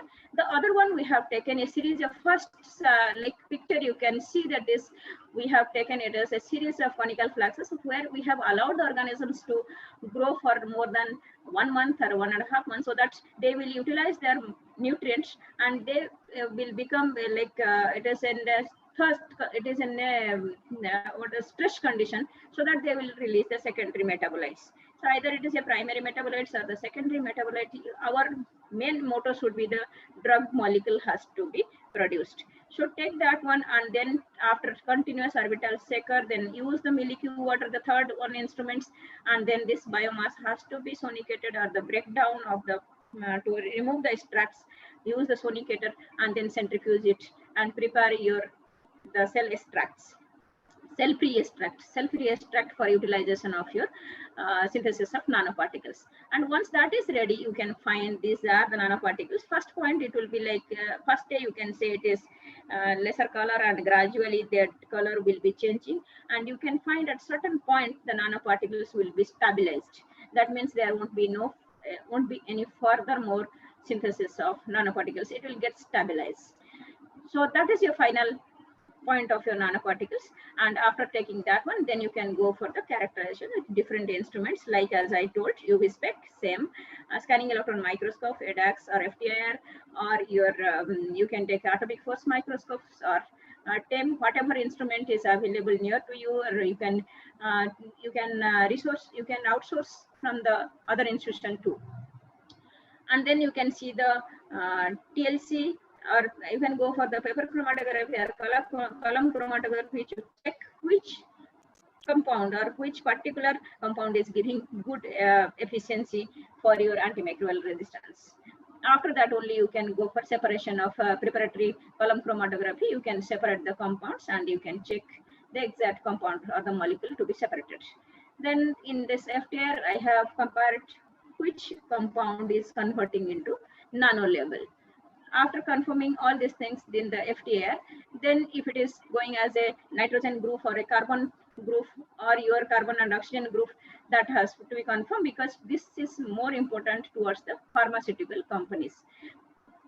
And then the atomic force I have used to see it is surface attachment, so that whenever you take a molecule, drug molecule, it should have the attachment with the drug substances. It can attach, so that adhesive properties should be there, so that we can design a drug. And that is more important to see the adhesive properties of the through the atomic force microscopes. And then next you can see that it is EDAX. Through the EDAX also you can check it as angular property and whether the pure compound of your silver has come or gold has come or not. Along with that, what other thing you can see over here, it is, you can see that is copper also is there and calcium is there, it is there. So that these are the things has come from the microorganisms. So that means the microbes and the metal has been reacted properly. After, when the synthesis, when the nanoparticle has been synthesized, then you can just take, as per my research, I told you that we have taken the septicemia suspected children, and the picture has shown to you that right hand side, that is the toe of the baby. From the toe of the baby, the doctor will be taking 2 ml of blood. That is not, we have not taken the particular, the experts doctor will be taking, and 1 ml blood they used to give to us, and they used to keep one for there, and you have to take the ethical clearance too. And this 1 ml of blood, we have has been separated male, female, and based on the age, weight, all these things, the standard procedure we have followed. And after that, we have taken different biochemical analysis to check whether these are having any pathogenic organisms or not. Once this pathogens has been isolated, then we have taken variety of, you can see from the table, we have taken a lot of antibiotics, and those antibiotics we have impregnated with nanoparticles. One slide we have taken, like one column we have taken all the antibiotics and treated with the clinical isolates, all the isolates, and the other one we have taken all the antibiotics doped with or impregnated with the nanoparticles and then treated with the clinical isolates. So after treating these things, we have found that is the nanoparticles is in the different microgram level, how much it is giving the standard is and how much dose has to be given. Because if you give more doses, if you give instead of 20 microgram per ml, if you give 50 microgram, it will give nice zone of inhibition. But the point is, you have to keep in your mind, it is a metal. So once you are designing a drug and the patient is continuously taking that drug, so what will happen? It will be continuously returning in the body, and the kidney will be retaining this metals. So finally, it will give the nephron problems. So in that cases, you should be very, very careful how much less quantity of your metal can be used in that, and it should have good efficacy, good efficiency ability of the drug against the microorganisms or against the pathogens. So from here you can see that if this antibiotic is showing this one, this is the zone of inhibition, then it is giving more than 2 to 3 folds when antibiotic is impregnated with nanoparticles. And after that, we have taken the same photos. Once it is treated, you can see with the same photos, that is first one is control, and once that treated with the nanoparticles, then the cell disruptions has occurred and it has diluted the cells and it is affected to the DNA level. So that we have gone for the for the RBC test where the tail formation has been occurred. It is called as comet assay. So from the comet assay, we have analyzed that it's directly targeting to the DNA of the organisms, DNA of the particular pathogens. Then after that, we have used different normal cell lines and cancer cell lines to check whether this drug molecules or this nanoparticles is having any toxicity or not. Once the toxicity has been confirmed, then the drug can be now ready for the in vivo testings. And once the in vivo testing gets passed, then we have some pharmaceutical companies with our MOs, and then we used to give the drugs for the preliminary test with them. And coming to the conclusion, so if you need to really do some nanoparticle synthesis, you should find that is the stable nanoparticles should be there. What do you mean by stable? So when I have tested, it is showing this, it is showing its zone of inhibition in a good manner. But after 5 months or after 6 months, it is not having that capability. So you might have seen in the medicines back, it is written expired date after 3 years or expired date after 2 years. That means the drug can be working up to that many days. So this is called as stability of the drug. So that has to be studied every 6 months once. First, initially it is every month, and once it is standardized, every 6 months once has to be tested with the mother sample. And after that, we have to check the bactericidal effect of the clinical isolates continuously. And then we have to check also the microbial inhibition control, like how much it is taking, whether the same concentration it is working or the concentration level is increasing day by day. And then checking for the genotoxicity study, whether directly it is arresting its DNA or it is just breaking down its cell wall. If it is breaking down only its cell wall, then again it will become as a MDS. Again it will become as a GMOs, genetic modified organisms. So we should target always to the nucleus. We should target always to the nuclear material so that no GMO can be able to produce. And finally, we should find this novel drug to be as a therapeutic agent. And these are our few publications on bio nanoparticles against by using this MRSA and MRSA.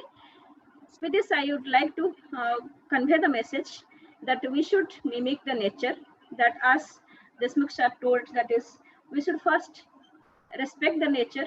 Nature taught us a lot of things.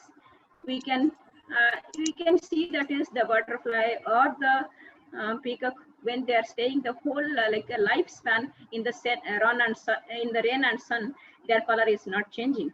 So it is a design by the God as alternating layer of your titanium and alumina, 11 layers of alternating layers of titanium and alumina. So that means every organism, with the living organisms, there is an association of metals. So metal is not carcinogen to us, but rather we should know what is the particular amount or dose to be used by us. So we should respect that. That is the reason we should follow, and our BT cottons or BT brinjals got in a wrong track. So with that, I would like to take up some questions. Thank you once again. I would like to thank you, Principal PP Sharma, Amber sir, the convener, and I would like to thank the college and the management for providing me an opportunity. Even though the scientists are too curious to do the work, but nature shows its real color. Within 2 to 3 months, a lot of death cases have been occurred in the whole world. So how much we do, if we really do the respect to the nature, definitely nature also will respect us. So with this, I would like to conclude my talk. Thank you, sir. Thank you, madam. Hello. Hello, sir. Thank you, sir. Yes, thank you, madam. Thank you so much. You have given a very nice, informative lecture. As you are a well-known scientist in the field of microbial nanotechnology, and the topic what you have selected, it is related with the present scenario of the corona virus, which is affecting to entire globe, especially if you are looking toward this country, and particularly in Maharashtra, it is spread like anything. Yes, sir. So the topic what you have selected, that is overdoses of drugs and immunocompromising. This you are really opened the eyes of the society how we are supposed to respect to the nature also. Thank you so much, ma'am. Thank you, sir. Thank you. Now I request to the second speaker, Professor Divakarji. Divakarji, are you audible? Yes, Hello. sir. Yeah, I'm here, sir. Yeah. Professor Divakar. Divakar sir is also online. The organizer, Principal Sharma sir, shall we continue the same lecture, second lecture immediately? Yes, sir. Yes, sir. We Hello? can continue, sir. Please, sir. We can continue, sir. Yes. Thank you. Okay, great, sir. So now I request Professor Divakar Pradeep Kumar, from Spain University, to give his valuable lecture. Professor Divakar, please, sir. Sir. Proceed, sir. You share your screen? Yeah, you share your screen? Yeah, okay, sir.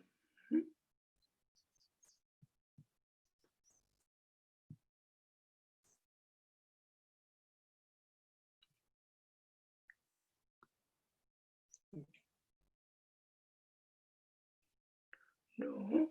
Oops. Ma'am, please stop your screen. Anima, ma'am, you please close your screen. So far as Professor Divakar can share his screen now. We are getting very huge response for this e-conference, which is organized by Indraj College. Sir, I have closed. Yeah. Sir. Yeah. Divakar sir, now you can share your screen. Okay. Sir. Pradeep, yeah. Yeah. Yes, sir. Yeah, I think now I can share my screen. Okay. Oh yes, great. All the best, Pradeep. You continue.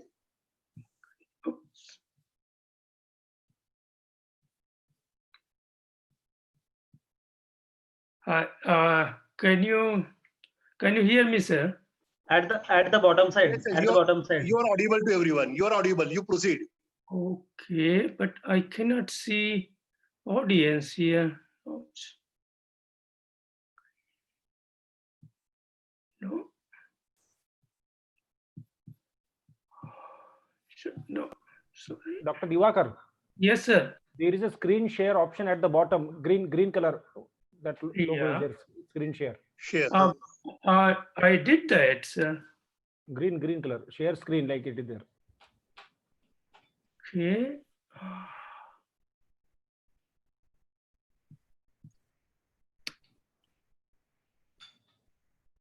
So, Dr. Pradeep, we can see you. yeah. Now you have to just click the third number button, that is share the screen. That I did, sir, but something is happening. Wait a minute, doctor. Yeah. Oops. Okay.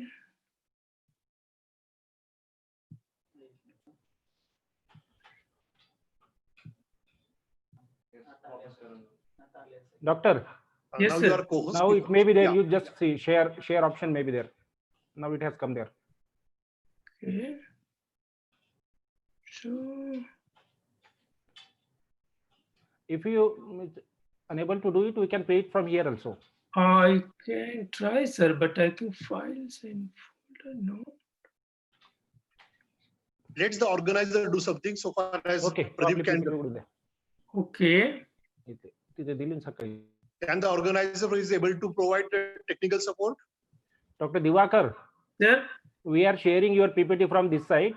Okay. You observe and continue your lecture. Wait a minute. We are just downloading it.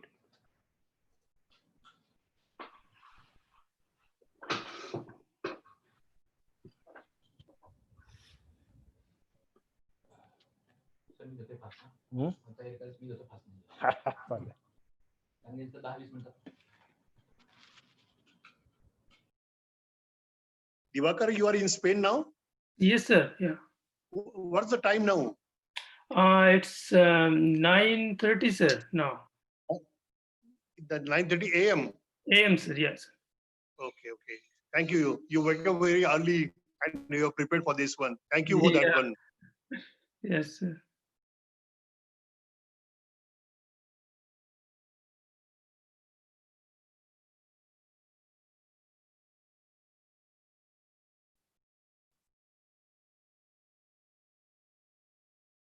You are in your office.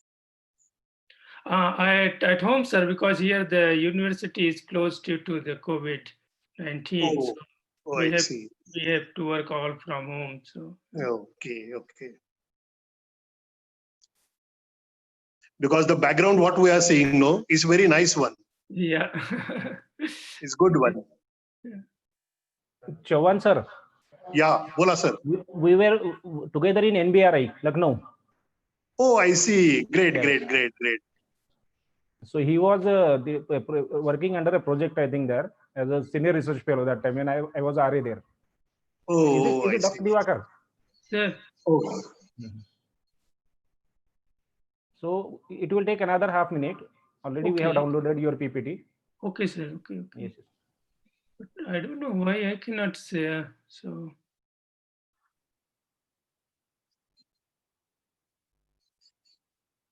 Yeah. Now this is okay for you? Yeah, it's okay.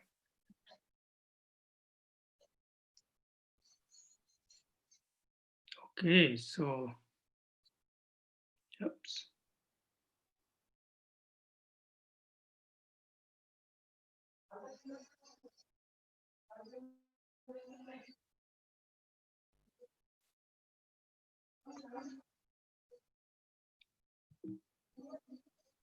Dr. Diwakar. Sir. You can start now, please. Okay. So, sir, but I can. Okay. Whenever you have finished the slide, no, please let us know next slide. So we'll go further. Okay. So I cannot move the slide then. Yeah, we will move it. Okay. You will move it. Okay. Okay. Sir, it's my great pleasure to be part of this international conference. And I really thank you, Dr. P.P. Sharma, for inviting me. So before to start the talk, so just in a very short, I would like to let the participants know that I met Dr. P.P. Sharma at the NBRI when I was doing my PhD there, and he was my senior there, and he still is my senior, and he helped me a lot during my PhD thesis. So this was my journey when I started with Dr. P.P. Sharma sir, and since then we are all together. So with this short note, I will now start my talk. So I thought what I could tell today to you. So I will show some results of our ongoing project on the mitochondrial genomes here at Madrid at our faculty that we are doing. So we all have studied from our school time the role of mitochondria as in the respiration in the eukaryotic respiratory cell. So we know the function of the mitochondria. So what I pretend to say today, so since the mitochondrial function till now, what have been changed? So the mitochondria, the respiratory system, or we can say the oxidative phosphorylation pathway that is responsible for the production of energy in the respirating cell. And the oxidative phosphorylation pathway is contains larger portions of enzymes, complexes. So from complex 1 to complex 5. So the complex 1 is the donor of the electron, and complex 3 is the receptor of that electron. So electron is start from complex 1 and to go to the complex 5, where it is finally converted in the adenosine triphosphate. And the role of the cytochrome BC complex is the, sorry, could you go back? Don't, until I say, don't move the flag. Thank you. So, and the complex 3 is the receptor of the electron. So it receives the electron and then passes to the complex 5. So how the electron reach to the complex 5? So the cytochrome C oxidase is really the responsible for transferring the energy from complex 3 to complex 5, where it is finally catalyzed in adenosine triphosphate with the ATP, with the enzyme ATP synthase. So complex 1 is the or the NADS dehydrogenase, or complex 3 is succinate dehydrogenase. Sorry, complex 2 is the succinate dehydrogenase. Complex 3 is the cytochrome BC1 complex, and complex 4 is the cytochrome C oxidase, and complex 5 is the ATP synthase. These complexes are encoded by the subunits of mitochondrial and nuclear genome. So I will only concentrate here the subunits that are encoded by the mitochondrial genome. So NADS dehydrogenase is encoded by in total 14 protein subunits. Of these, 7 are encoded by the mitochondrial genome. So that are NAD1 to NAD6 and NAD4L. Succinate dehydrogenase, it is encoded by the 4 subunits, and all the subunits are encoded by the nuclear genome. Whereas the cytochrome BC1 complex is encoded by apocytochrome B, or we call say cytochrome B complex by the mitochondrial, only by the mitochondrial genome. And the cytochrome C oxidase is encoded by the subunits, 3 subunits, COX1, 2, and 3, and all are encoded by mitochondrial genome.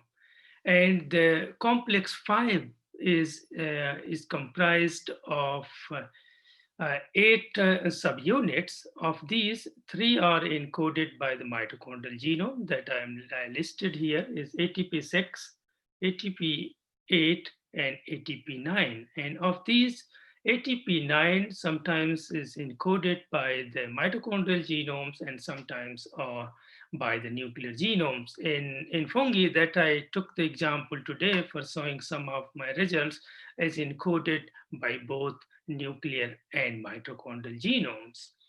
So, and sometimes in plants or in fungi, cytochrome BC complex, that is the receptor of the electron, is damaged or missing. And why it's damaged? Because some of the pathogen or the other electron inhibitors damage this cytochrome BC complex, especially the pathogenic fungi or other pathogenic organisms that damage the cytochrome BC complex in plants. So if any of these enzymes are damaged, that means the respiratory system will fail. The respiration will not happen, and finally the energy synthesis will stop. So to maintain the respiratory system, to avoid this problem, especially in the higher plants or in the angiosperm, they have developed an alternative oxidase system called AOX pathway. So what it does, the alternate oxidase pathway took the electrons from the complex 1 and then shift to the complex 4. In that way, so the cell could continue the respiratory system. So now with the today's technology, I mean, with the next generation sequencing, we could really know, so what are the complexes present in an organism, in a species, and to which these complexes are encoded by. So we could know really, sequencing the genomes of the mitochondria, whether the species have all the complexes or any complex is missing, especially the complex 3 is missing or the proteins are damaged. In that case, we could know if the organism has developed an alternative pathway for the respiration or not. In complex 4, in the complex 5 is further divided into 2 units. The units F0 and F1, the unit F1 is responsible for catalyzing the ATP adenosine triphosphate. All these complexes are embedded in the intermembranous space or in phospholipids of the mitochondrial membrane, whereas the alternative oxidase pathway is located in the inner membrane of the mitochondria. Next slide, please. Could you plus the next slide? Yeah, okay. So in general, this one, thank you. In general, in fungi, the mitochondrial genome size ranged between 24 to 100 kilo base pair, and usually contain the 14 mitochondrial genes encoding proteins of the subunits belonging to the complex 1, complex 3, complex 4, and complex 5. Complex 2, as I said previously, is not encoded by the mitochondrial genome, whereas it's encoded by the nuclear genome. So it's the mitochondrial genes are only present in the complex 1, 3, 4, and complex 5 that belong to the oxidative phosphorylation system, and also it contains the 2 ribosomal genes and usually 22 to 26 transfer RNA genes. there. So all these proteins that are in fungi are responsible for the synthesis of the adenosine triphosphate is in total 14 proteomes. In animal cells is 12 proteomes. So in the fungi there are 14 proteomes. So today with the knowledge of the next generation sequencing or the availability of the mitochondrial genome allow us to know the biology of the fungi, but also allow us to know and how these organisms has evolved and what are the role of these mitochondrial genes apart from the energy production, and what are the role in the evolution of these organisms. So the next slide. So with this hypothesis, our main aim of particular of this research project was to compare mitochondrial genome of the selected taxa of obligate mutualistic and obligate parasitic fungi. So what we pretend to know, first our aim was whether all the proteomes are present in all the studied taxa, whether they belong to the parasitic fungi or they belong to the symbiotic fungi, or if they belong to the saprotrophic fungi. So we included for the fungi from the different lifestyle: parasitic, saprotrophic, and symbiotic. The first aim was to know whether all the proteins are the functional proteins are present or not, and then to compare what are the sizes among the different taxa of the fungi. The next slide. Okay, so in this study, we included a total of 106 taxa representing divergent major clades of fungi belonging to different lifestyle. So we included the taxa that belongs to ascomycetes, they belong to basidiomycetes, and also belongs to the chytrids, and also the parasitic, obligate parasitic, that is the chytrids, and also the microsporidia. So we included in total 106 taxa representing different major clades, and only the reference genome, or I would say the well-curated mitochondrial genomes, were analyzed in order to avoid the sequencing bias. We just wanted to analyze the well-curated or the mitochondrial genome. And the next slide. Yeah. And all the genomes were either downloaded from the NCBI, this is the public database, or newly generated from our research team. Yeah. Next, please. Yeah, so next slide. Okay, so these mitochondrial genomes, there are some programs that we could use to assemble these mitochondrial genomes.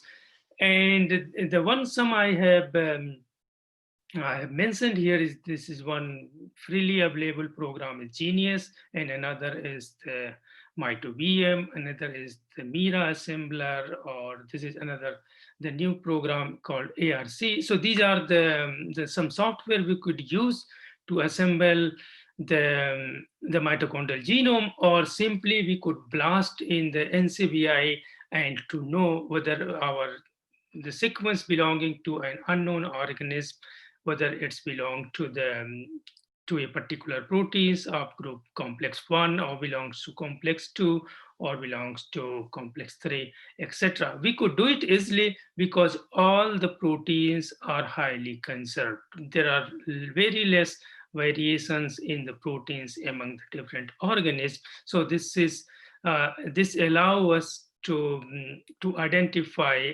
an unknown organism of the proteins. The next slide. Yeah. And so now it comes to the annotation of the genome. So what is, before to go to the in details, what is the annotation?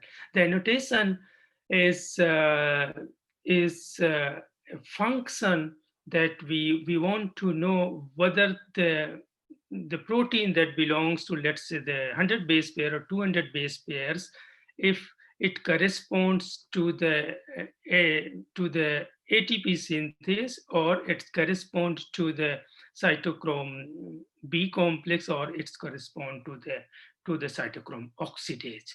So with the homology of the sequence, or in other words, I could say, with the similarity of the sequence that are available in the public database, we could easily know whether the unknown sequence correspond to the NADS dehydrogenase, or correspond to the ATP synthase, or to the cytochrome oxidase. So, but there are some programs that facilitate our study. The program that I have mentioned is MITOS. This is one annotation programs. You could easily do it. It's available online. Or MF annotation is another program, is also for the annotation of the mitochondrial genome. But there are two special programs that I have mentioned here, is tRNA scan and RNA V cell. So the tRNA scan is the program is specific to annotate the transfer RNA genes in the genome. And RNA V cell is responsible for the annotating the intronic regions in the genome. Introns, or in other words, we could say the junk DNA.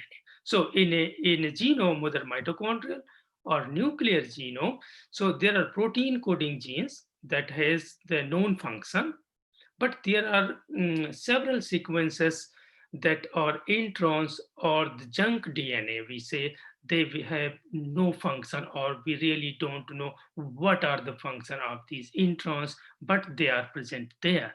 So these are the group 1 and group 2 introns are known in fungi or in other organisms. And with this, the NCBI ORF finder, I could say, so we could really know with the homology based, I mean, similarity based prediction of the proteins, we could verify the genes of our unknown organism to which genes it's really correspond, and we could really identify.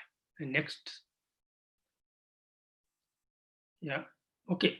So, and apart from the annotation of the genome of these 106 taxa, so after assembly and then the annotation, we collected also some other data from all the taxa that are included in our analysis. So what we collected the lifestyle data.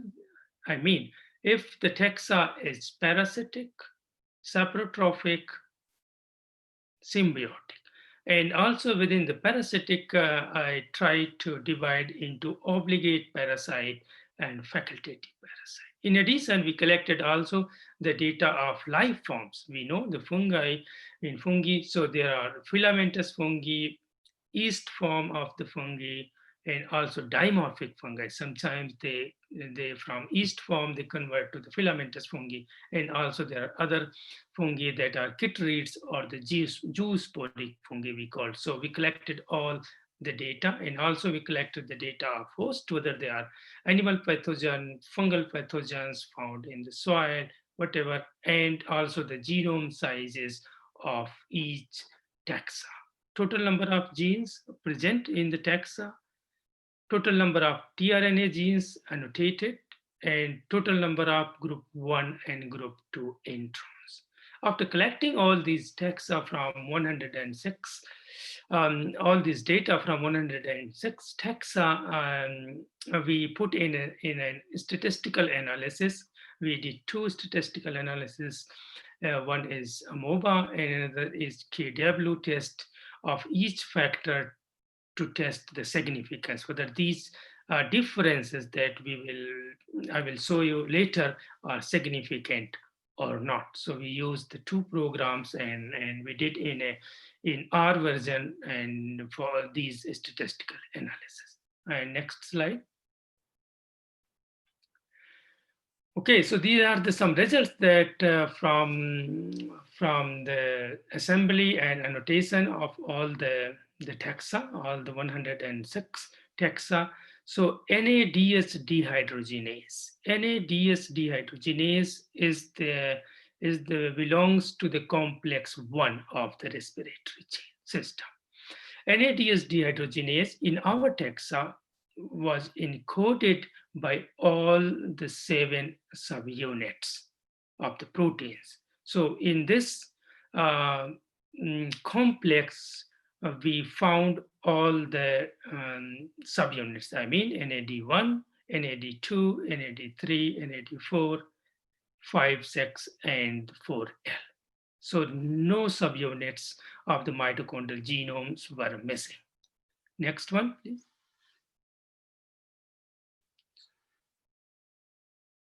And cytochrome C oxidase, again, in cytochrome C oxidase, we also found that it was encoded by all the 3 proteins, COX-1, COX-2, and COX-3. So in this case, neither any of the proteins were missing. So we had all the proteins were present. The next one. And ATP synthase again, so we found that all the 3 proteins that was supposed to be encoded by the mitochondrial genomes were present here. I mean, the ATP6, ATP8, and ATP9 was present in all the taxa. In some of the taxa, ATP9 was missing. As I said previously, that ATP9 is encoded either by the mitochondrial genome or the nuclear genome. If it is missing in the mitochondrial genome, so it is important that we should look the nuclear genome of that taxa before making any prediction of the gene loss to know whether this is really encoded by the nuclear genome or not. So in some of the taxa where ATP9 was missing, when we checked the nuclear genome, we found that the ATP9 was present in the nuclear genome. So before moving to the next slide, so just I want to highlight here all the genes that are encoded by the mitochondrial genomes are synthesized in the cytosol.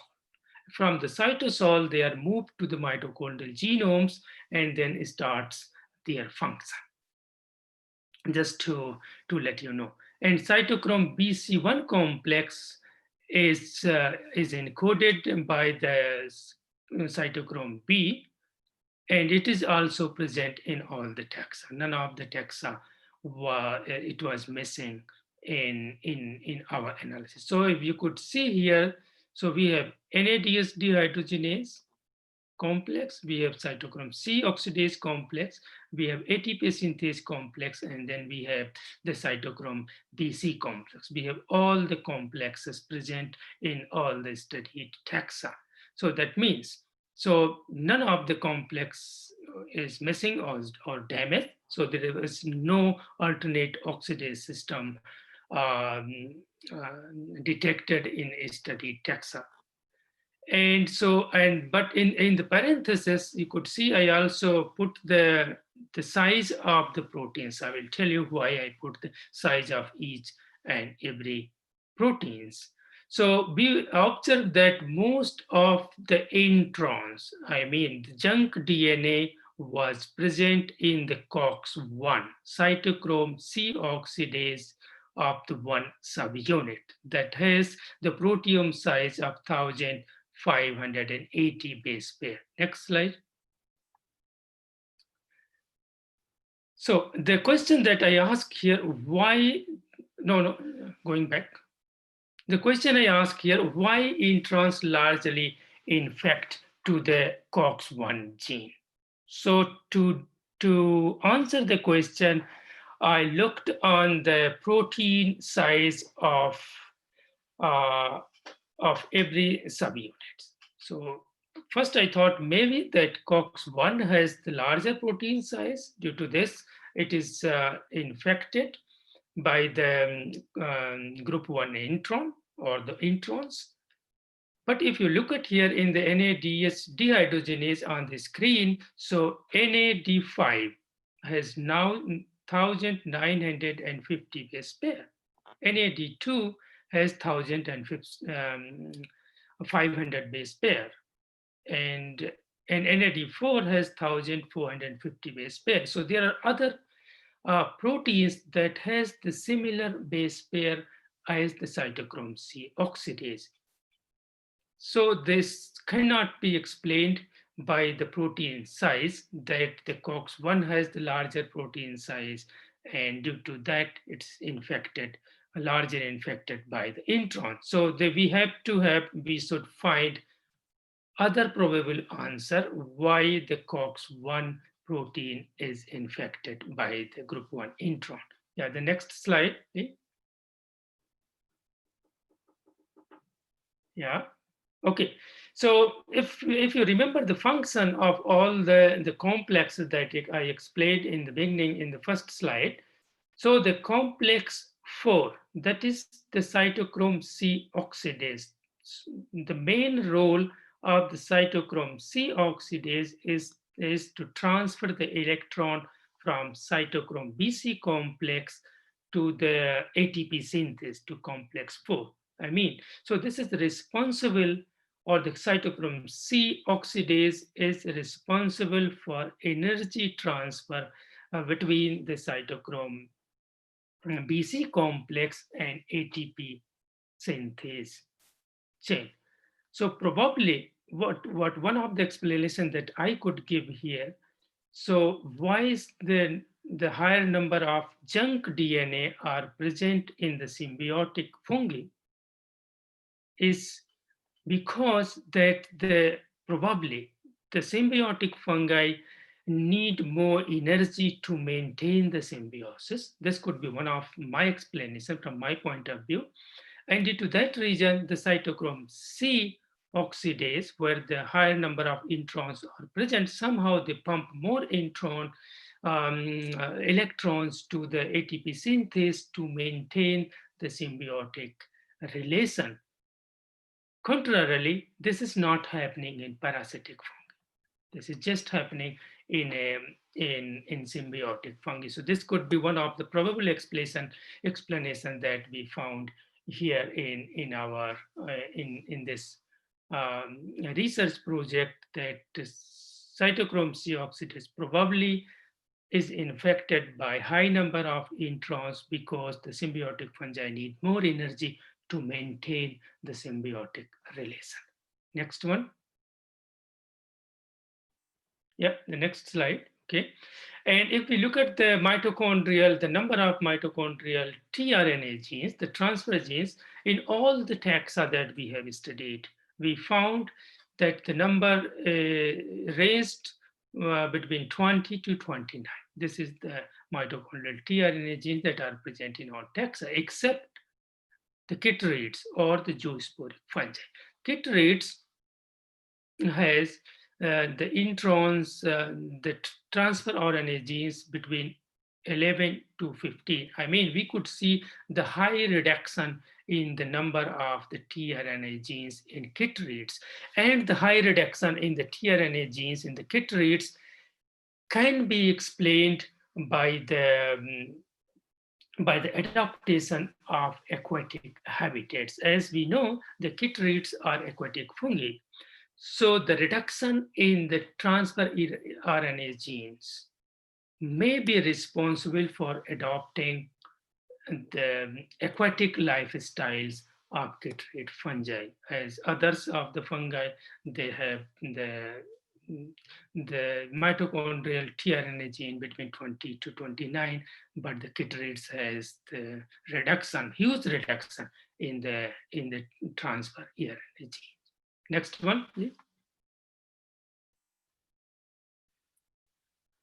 And another proteins that has been reported in in some previous study is DNA polymerase B2 subfamily with unknown function. We don't know what is the function of this gene, but it has been reported that in the symbiotic fungi, and the researcher has said that it may be the symbiotic specific gene, but when we studied of other fungi belonging to the different lifestyles, so we found that that DPOB gene is also present in parasitic fungi. So this is not the genes specific for symbiotic fungi as it was reported previously, but is also present in the other fungi that are parasitic, or in some saprotrophic also it's present. So this is not the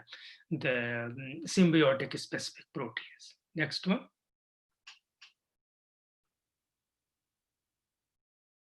And the two introns that are present in most of the symbiotic fungi that we have studied, group 1 and group 2 introns, are not all the time, but sometimes are encoded by endonuclease proteins. Not in all the species, but some of the species are encoded by endonuclease proteins.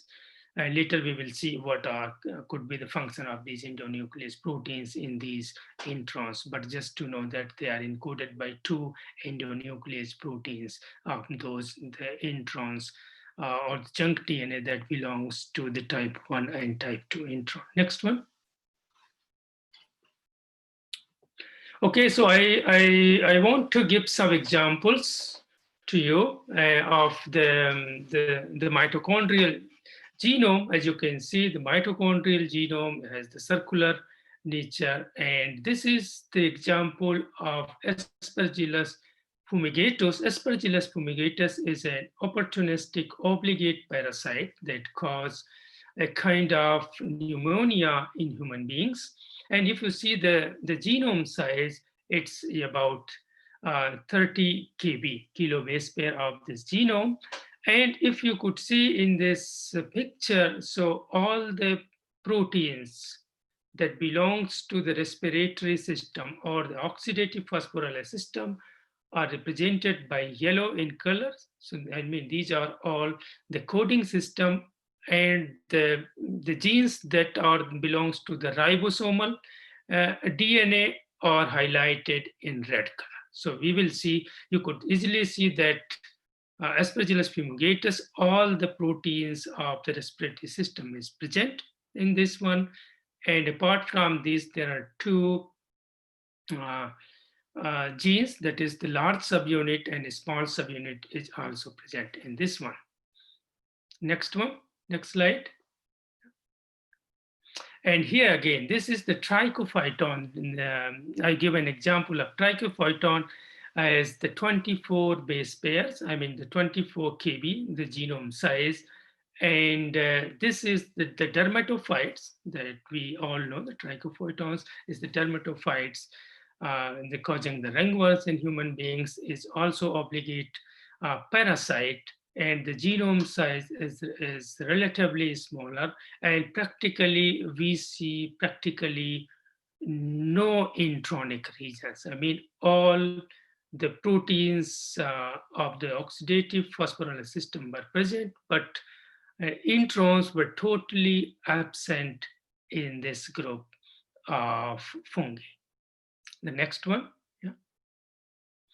And this is another example of the opportunistic fungi, the Cryptococcus neoformans. Cryptococcus neoformans have also the mitochondrial genome size is around 24 kb, and Cryptococcus neoformans is an opportunistic fungi causing meningitis and encephalitis in human beings, especially in the person with the low immune system, or in the immunodeficient patients is caused the meningitis. And you could see some introns here that are highlighted with gray in color. You could see this is that NAD1 intron and cytochrome B1 intron. I could see the two introns that are present in Cryptococcus neoformans, but practically the number of introns is relatively low. And the next one. Okay, so this is an example of the mycorrhizal fungi.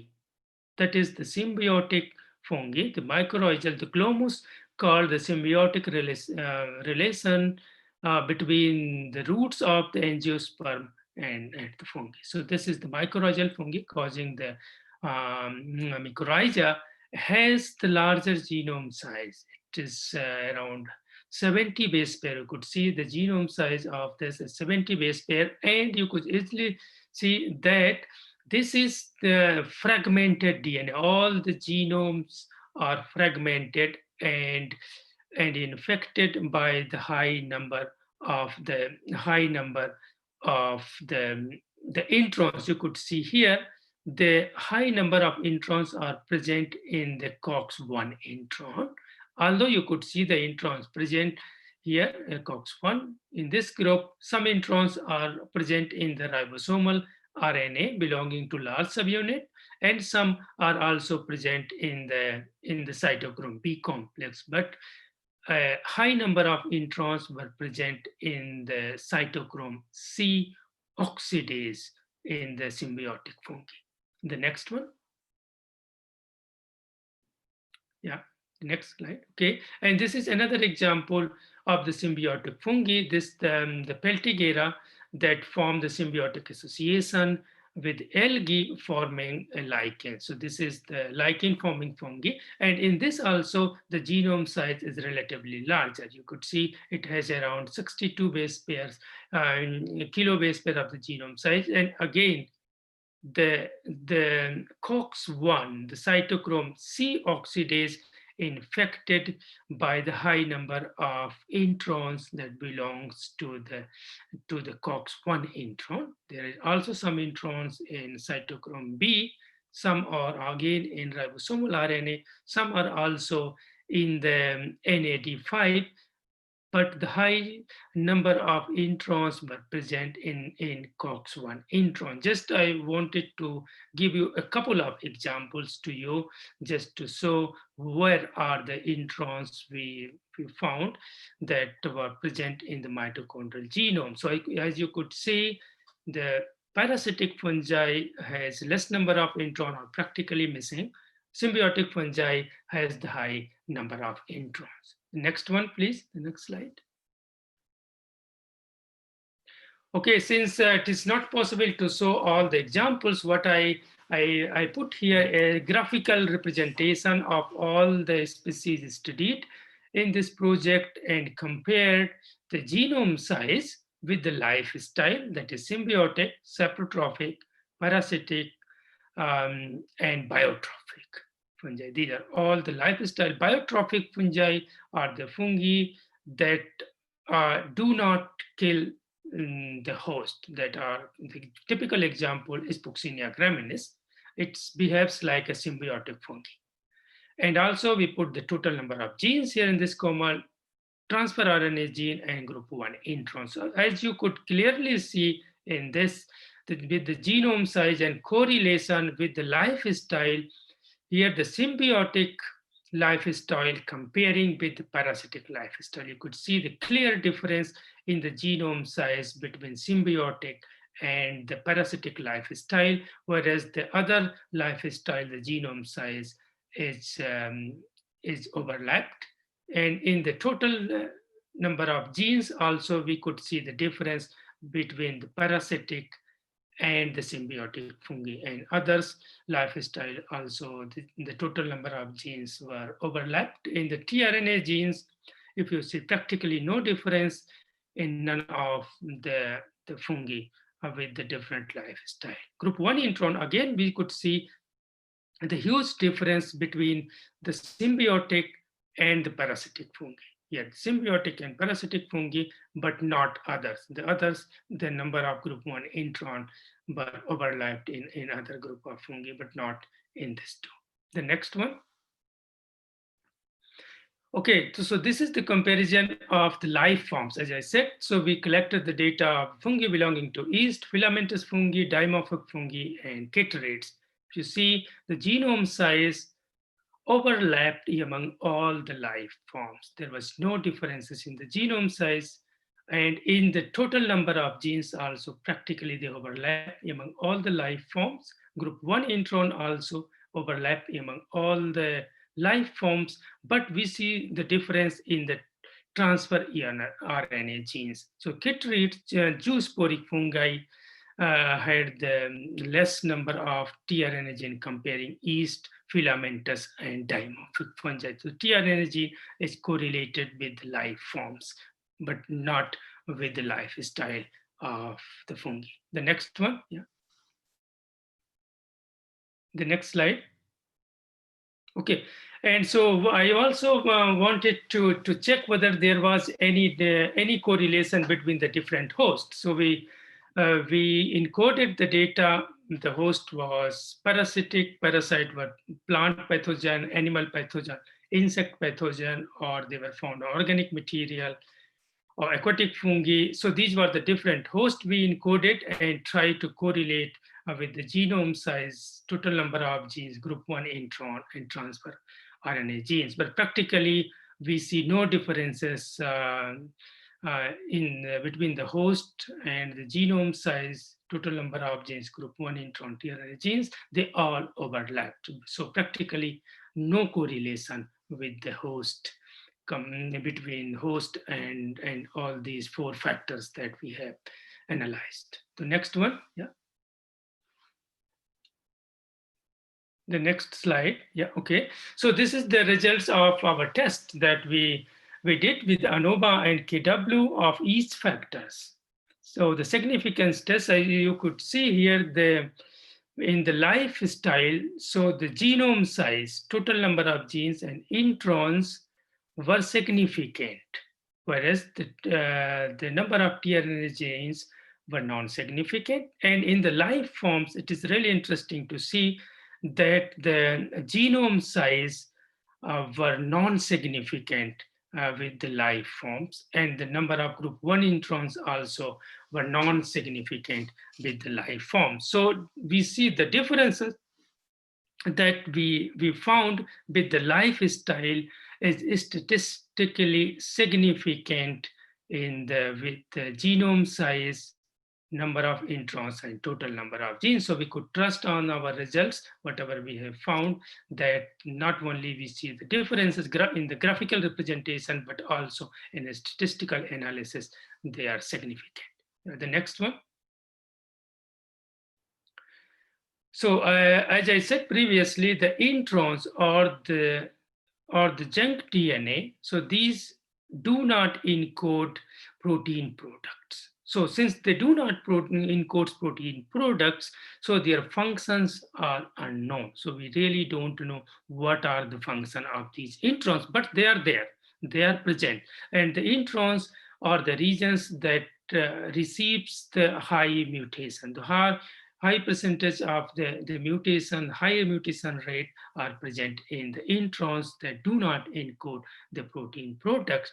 However, in some of the studies have shown that they might be implicated in a wide range of gene expression, regulatory function. For example, maintaining the genetic stability or maintaining the evolutionary relations at certain locations. So till now, we really don't know what are the function of these introns, but they may be implicated in maintaining the genetic stability and also regulating the evolutionary or the evolution of certain locations in the genomes. And we could hypothesize, or the results that we found here allow us to hypothesize that the mitochondrial group 1 intron that we found in all the mutualistic fungi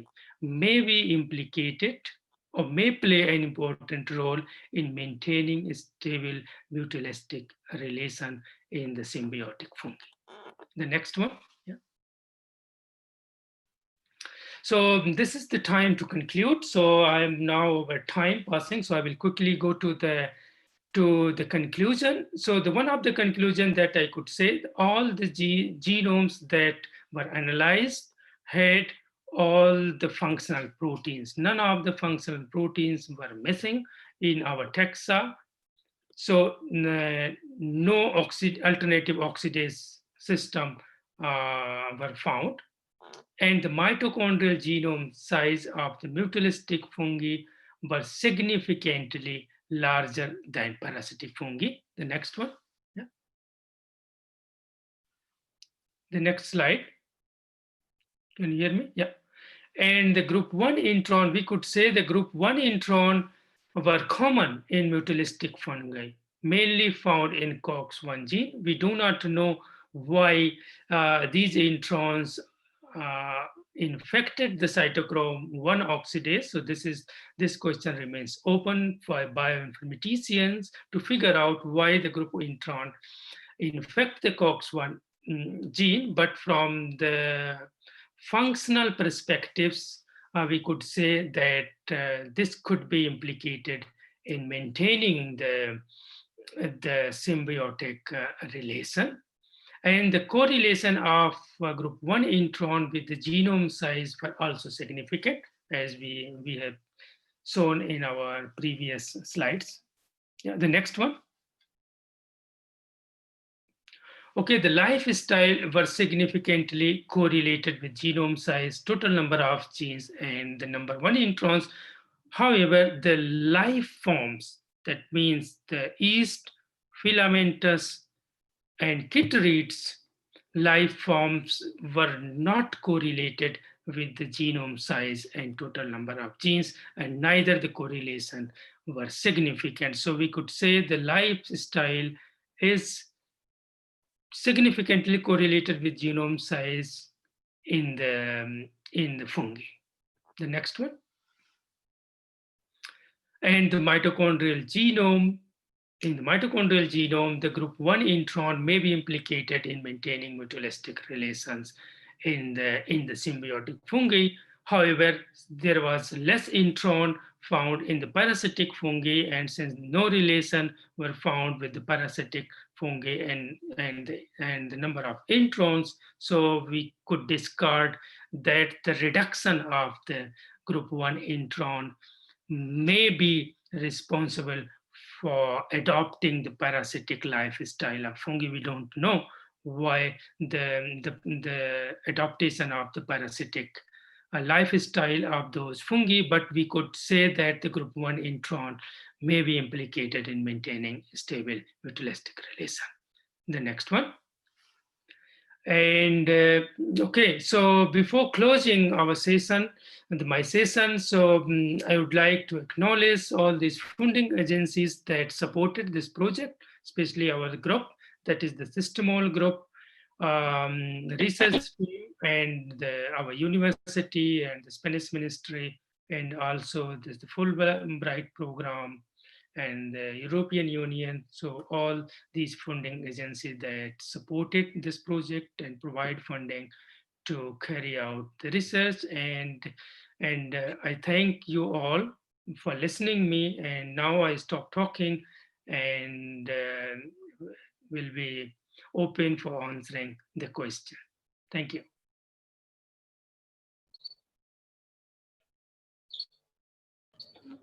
Chauhan sir.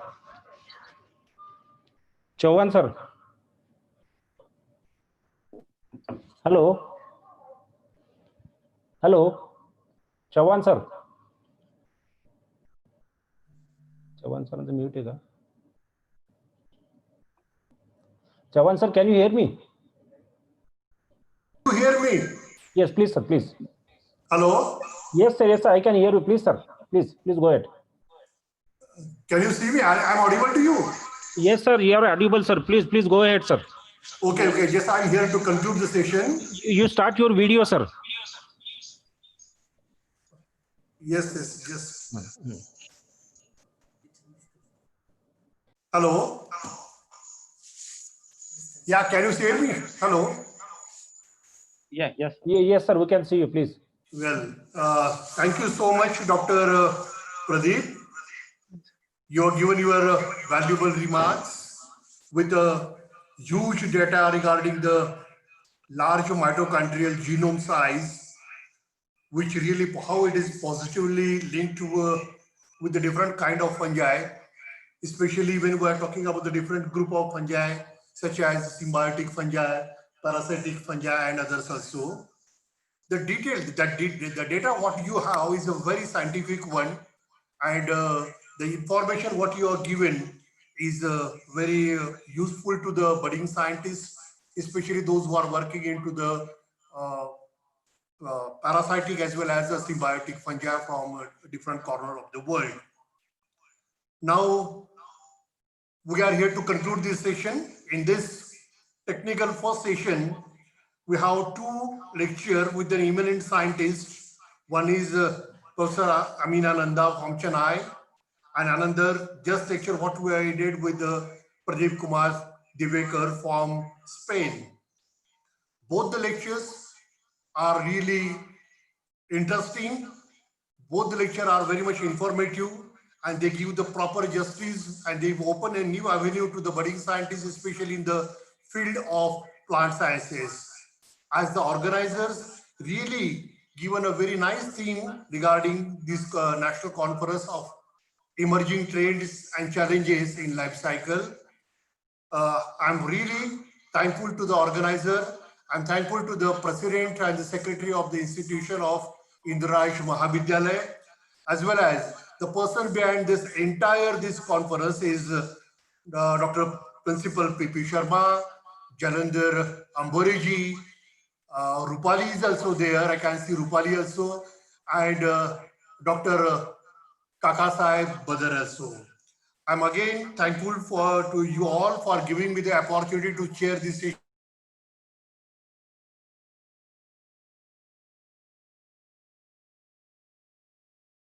Thank you. Over to the organizer, Kakasaheb Badar. Over to Kakasaheb Badar. Hello. Kakasaheb, over to you. Okay, sir. No. Okay. Okay, thank you, sir.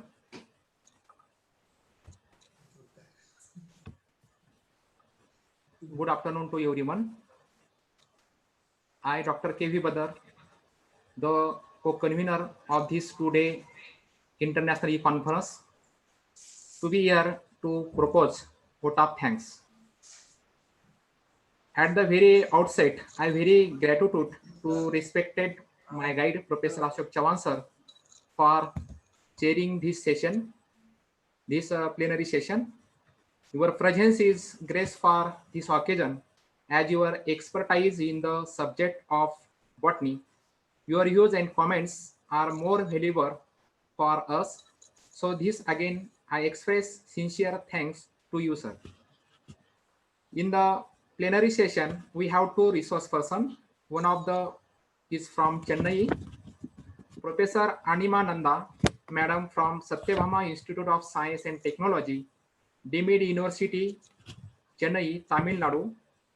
Ma'am, we have given your valuable time for us and interacted with us on the topic overdoses of drugs and immunocompromised patient, a challenge to society. Your scholar presentation was very informative and very, very important for us. So once again, thank you very much, ma'am. I take this opportunity to express gratitude to Professor Pradeep Divakar, Complutense University of Madrid, Spain, for being with us as a resource person to deliver talk on the topic larger mitochondrial genome sites positively linked to symbiotic fungal lifestyle. Your thorough presentation was very interactive and fruitful. It was enlightened us. Thank you very much, sir. Not last but least, I am very much thankful to the whole audience for their patience listening. With this kind permission of the chair, I declare that plenary session is over. Thank you to all. Very soon, the paper presentation technical session will be starting a few minutes. Thank you.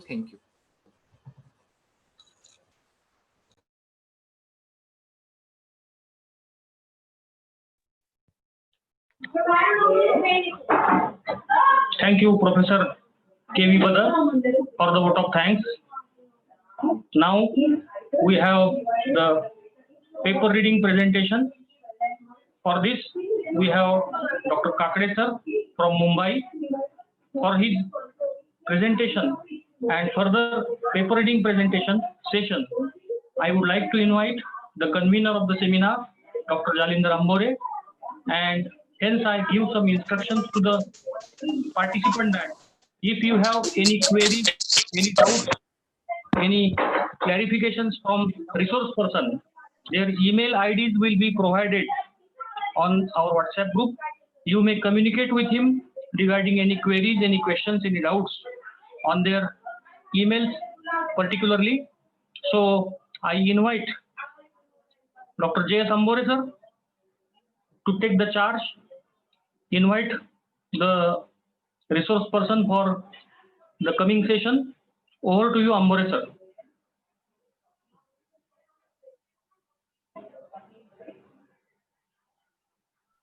Thank you very much, Taiwale sir.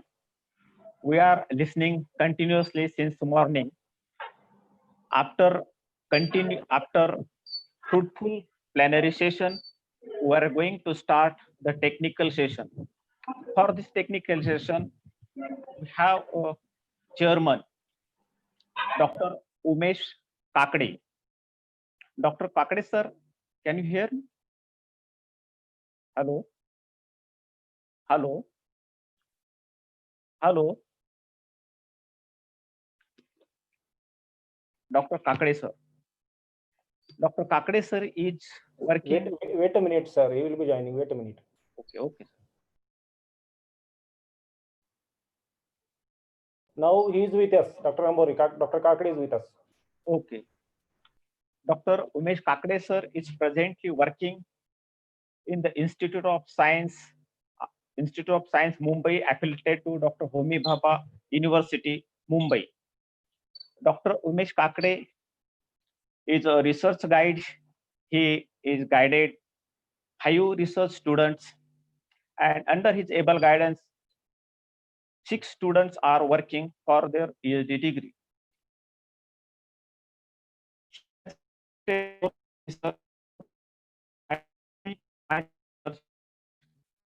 He also worked on various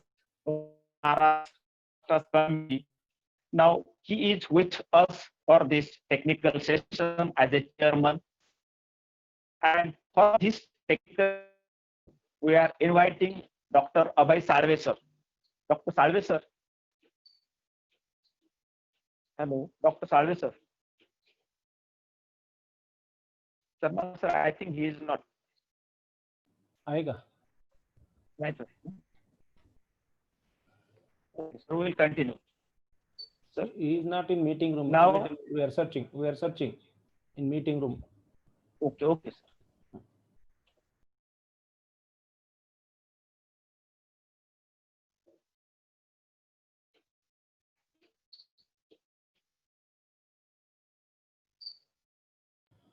Dr. Abhay Salve is not visible in meeting room. I think it is not. He is not there.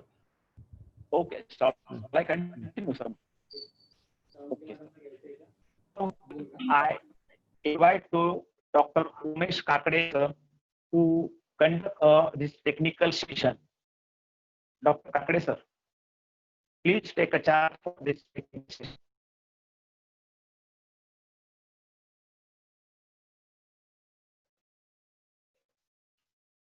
Kakade sir.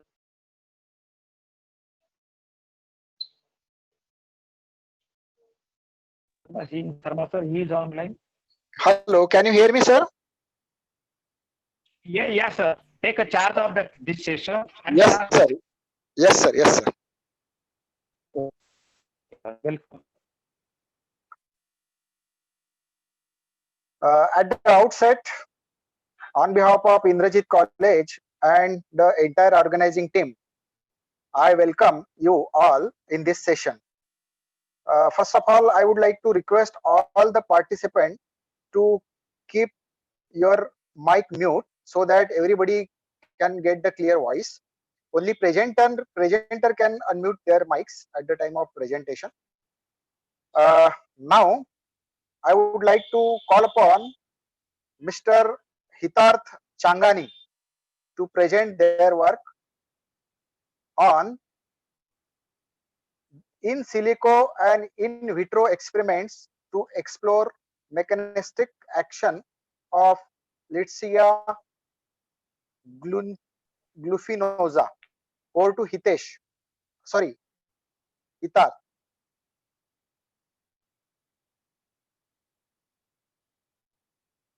Is Hitarth is there?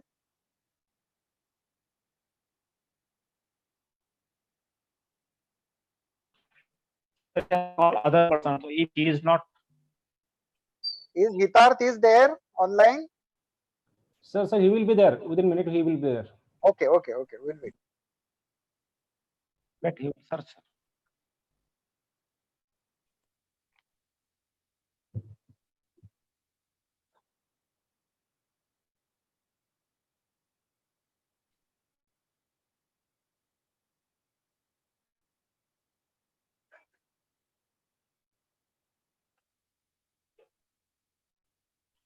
Other participants also be ready. Sir, you can take that now. Later on, we will continue. Okay, the next presenter is Miss Anita Salunke. Is Miss Anita Salunke is ready to give the presentation? Hello, sir. I am Hitarth Changani. I am ready. Yeah. Okay, please start. Yeah. Okay. Just wait, sir. I am sharing my screen. Yeah. Sir, actually, in my computer, host disabled participant screen sharing is showing.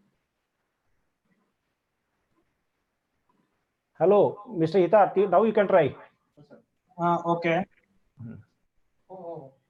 Yes. Please go ahead.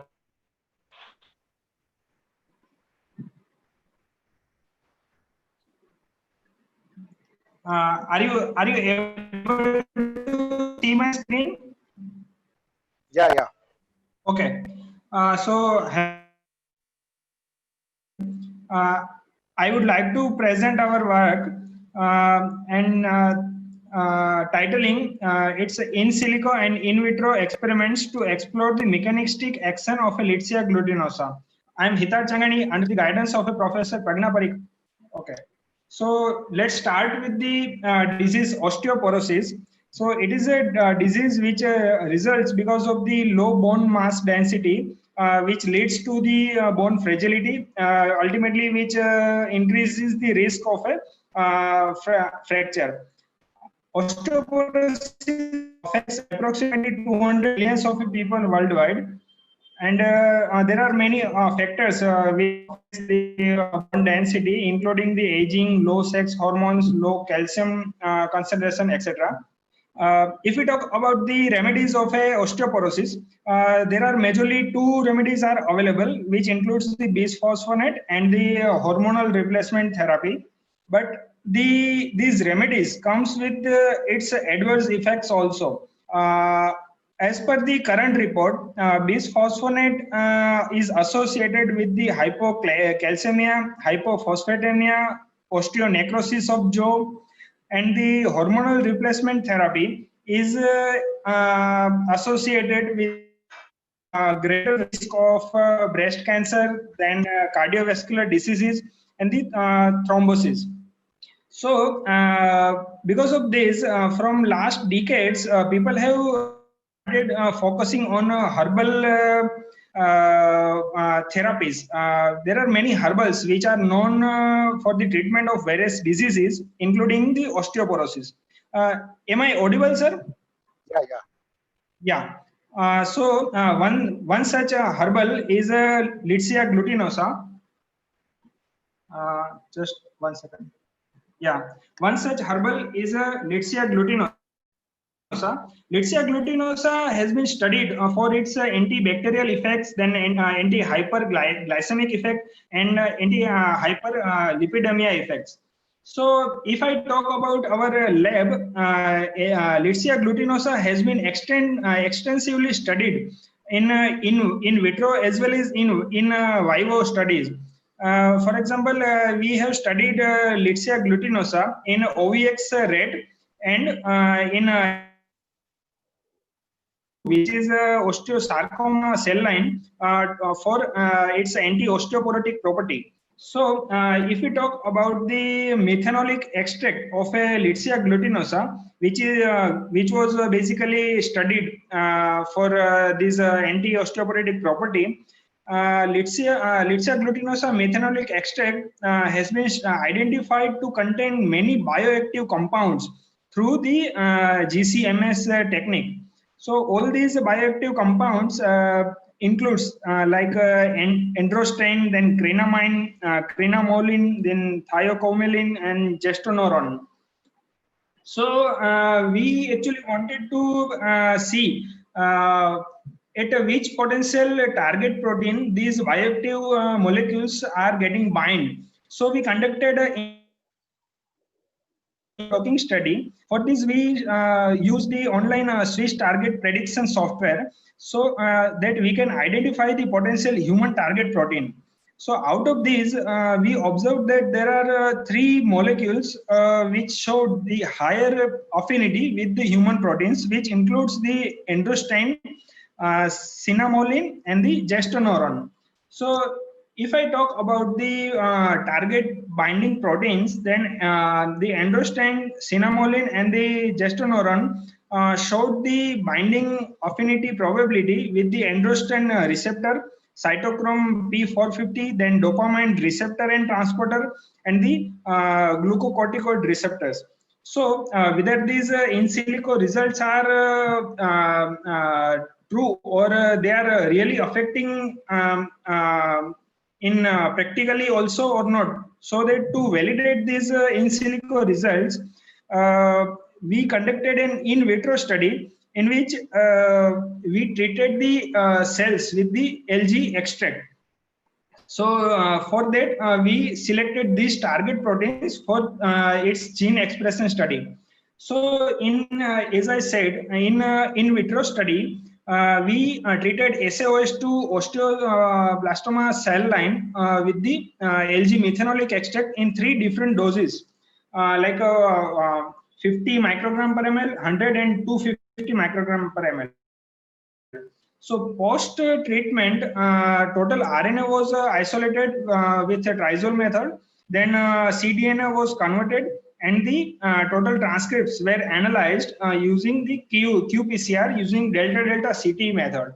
So what we observed that the androgen receptors and the cytochrome P40 were significantly get upregulated, and which was the dose dependent manner. And whereas the nuclear receptor was also upregulated, but this was not a dose dependent manner observation.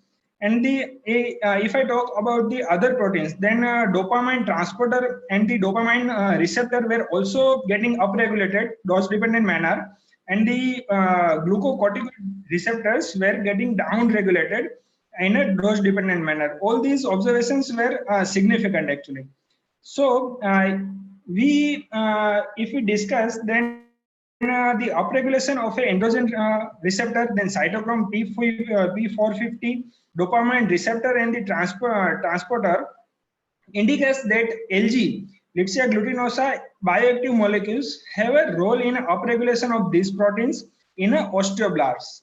So if we specifically talk about the cytochrome P450 are involved in the oxidation of androgens to the estrogen, which is basically known to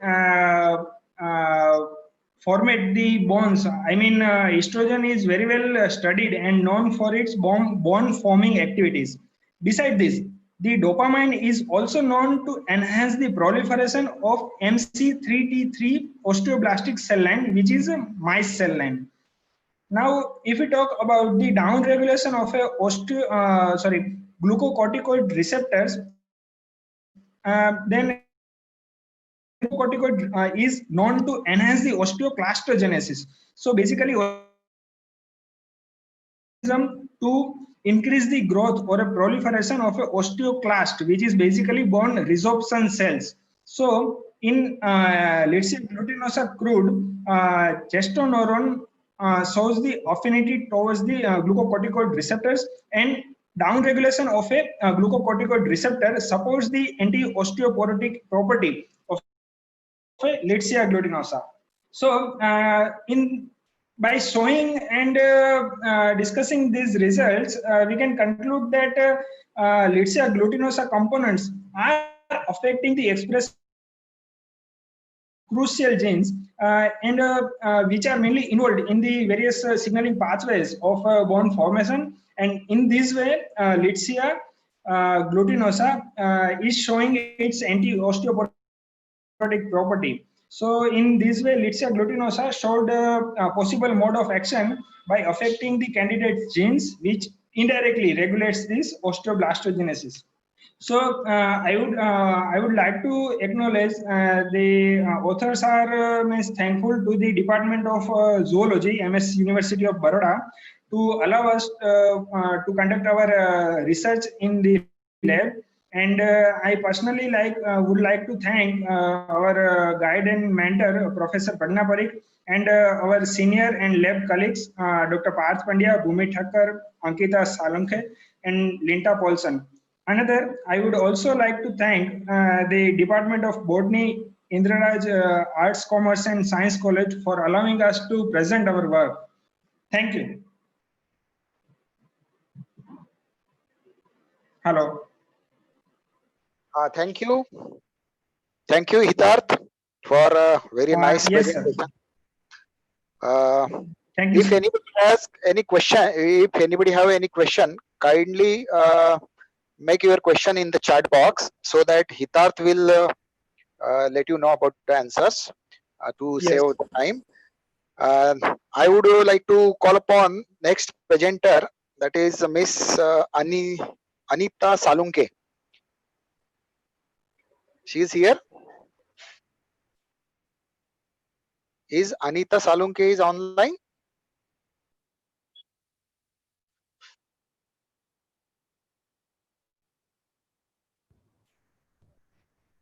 Okay, she suppose she is not there.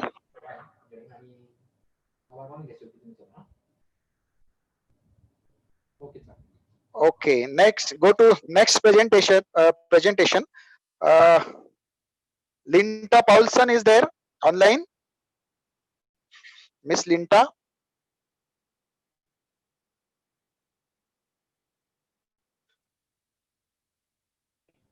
Hello. Sorry yeah. to interrupt you, sir. I request all the paper presenters to unmute their mic because they are, we can see them, they are online, but they are not responding. So please unmute your mic and then you speak. Yes, sir, I am ready. Yes, yes, yes. Okay, so go ahead. I'm Linda Paulson. Okay. Okay, now the paper entitled "Diversity of Pest and its Infection in Agrosystem of Vadodara." So please carry on.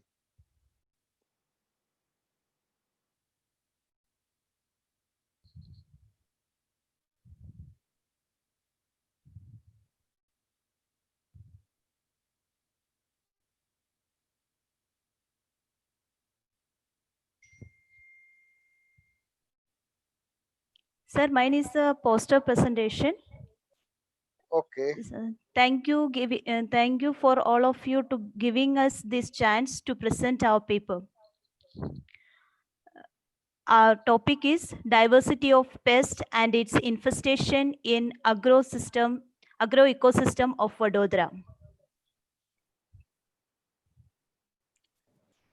As we know, the insects are the most diverse and successful group. Jyoti madam, sorry to interrupt you. Can you zoom your poster so people can see it? Sorry, sir.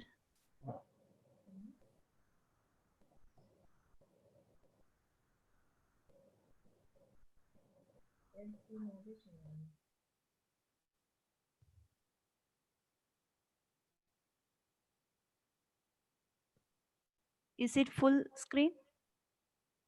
Not visible.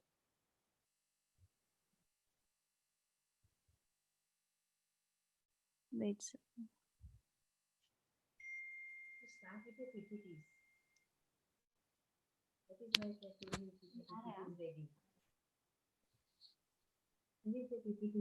Okay, ma'am, carry on, no problem.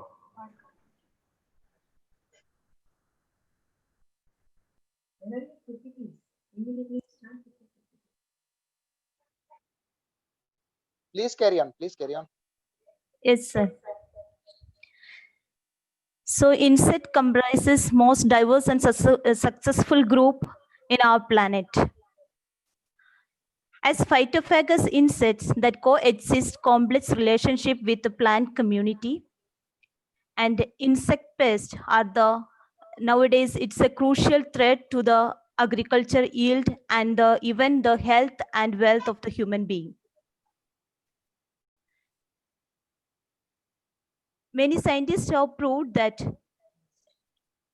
there is a crucial damage by pests, and it gives almost $36 billion of loss in agriculture field. Gujarat being a state of industrial hub as well as agriculture hub, we aim at the present survey to study the diversity of agriculturally important pests and its incidence and infestation rate in and around Vadodara district of Gujarat. Coming to the methodology, we have selected 4 sites according to the location and the accessibility of the sites. That is Ajwa, Chani, Karjan, and Padra. And we have selected the collection of the samples that has taken by the scientific methods, that is hand picking, sweeping net, pitfall trap, beating umbrella, etc. And the collected samples is brought to the laboratory, and assessment has taken. The analysis are carried out, that is damage rating or the visual severity of score for different orders, mainly Coleoptera, Orthoptera, Lepidoptera, and Hemiptera. Percentage in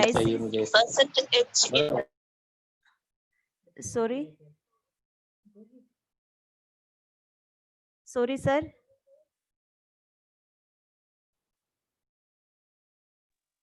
Please go ahead. Please go ahead.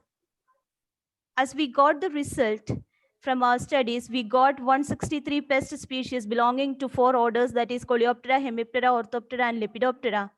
And from that, we got the coleopterans that are more in number, that 69 of pest species we got. And the pest infestation rate that shows the more, that is when we carried out the survey in all the 4 sites, we got the pest infestation rate that more with the Lepidoptera order, even though the coleopterans were more in quantity, but we got the result of infestation rate that is with the Lepidoptera because of their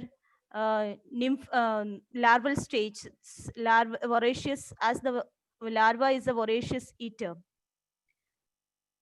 And as we conclude our result, year-wise distribution, we got 2017 and 18 was the higher pest than 2018 and 19. And the coleopterans, the diversity were more, but the indices and infestation rate were more with the Lepidoptera, with the followed by Coleoptera, Orthoptera, and Hemiptera. And sidewise incidence of pests depicted that site 4, that is Padra, has the significant occurrence of all the orders compared to other 3 sites. As I conclude our topic, that Vadodara, we can say Vadodara is rich in insect pest biodiversity. And pest status result also shows an alarming increase of the pest species. Today, pest becomes a great challenge to the agriculture field and the human in large. So this study will help many entomologists as well as agriculturalists to have more insights on agriculturally important pests. So I thank our department and also our professor, Professor Pragna Parikh, and all my colleagues. And also I gratefully thank the Indraraj Arts, Commerce and Science College and the ETCL 2020 for providing the platform to present our work. Thank you. Thank you, Linda. Our next presenter is Miss Anita Salunke. Her topic of research and presentation is behavioral attention, alternation, and neurotoxicity. Please, Miss Anita.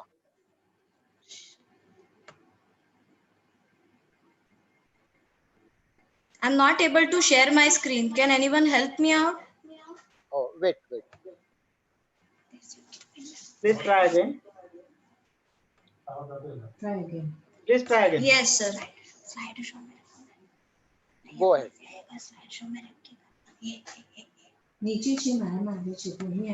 No. Am I audible? Yeah.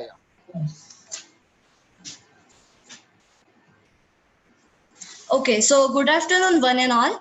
So the topic for today's presentation is behavior alteration and neurotoxicity of imidacloprid on freshwater teleos, that is Oreochromis mosambicus, that is commonly known as tilapia.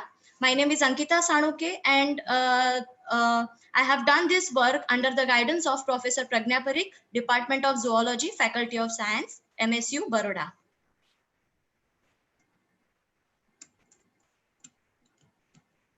Next.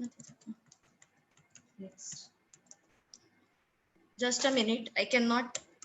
I want to change the slide, but somehow it is not helping me.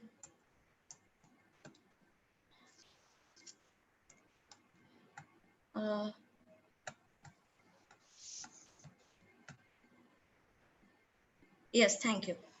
So what is the big picture is, if you talk about the global population, the India is having almost 20% from the global population, and it reserves almost 2% of total mass at the global platform.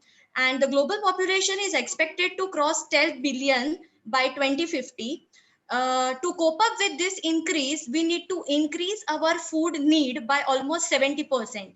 And out of which almost 25% of our food crop is lost due to the attack by pest, weeds, and diseases. So to increase the crop production, nowadays we are using the maximum amount of herbicide, fungicide, fertilizers, and many more agrochemicals. So the annual application of agrochemicals are much more in India compared to any other countries.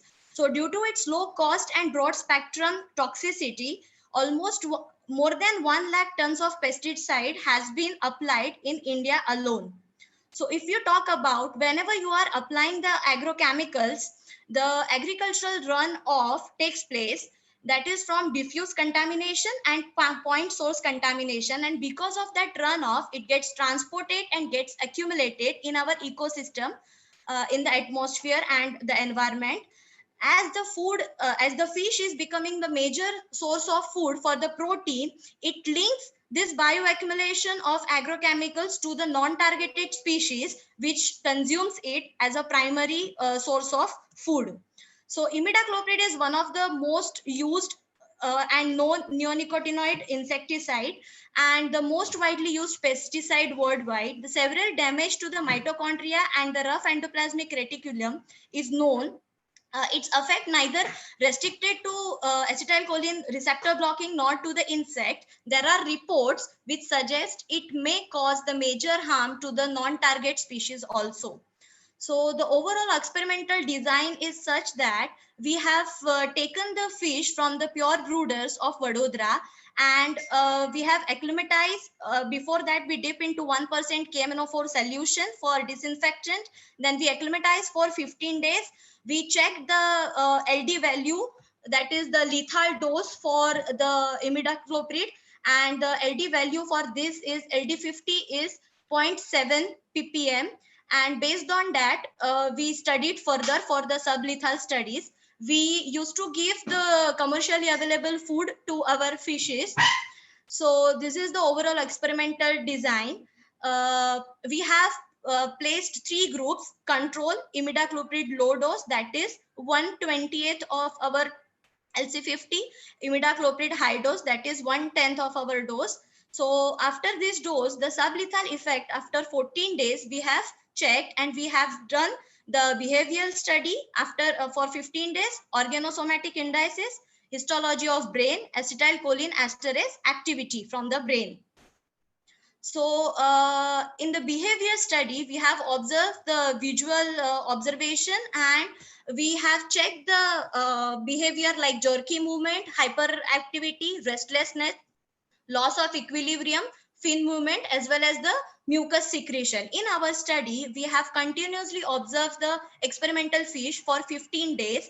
So in day 1, we are not getting much change, whereas at the end of dose, at the end of 14 days, when we observe for 10 and 15 days, we are getting the highest change in high dose, that is with respect to hyperactivity, restlessness, and loss of equilibrium.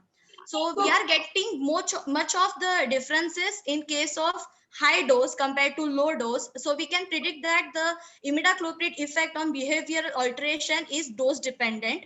Apart from this, we have sacrificed all the fish at the day 15, and we check the organosomatic indices. The organosomatic indices is nothing but the ratio of body weight of fish and the organ weight, and we take these organosomatic indices for liver, for kidney, for heart, spleen, and gonads. In this result, we got the maximum change in case of brain somatic indices as compared to the other organ. So imidacloprid is now we can prove that okay, it is giving the major harm to the brain compared to other organs, and it reduces the BSI value. So we also perform the histology of brain, and we compare the low dose fishes and high dose fishes with in response to control.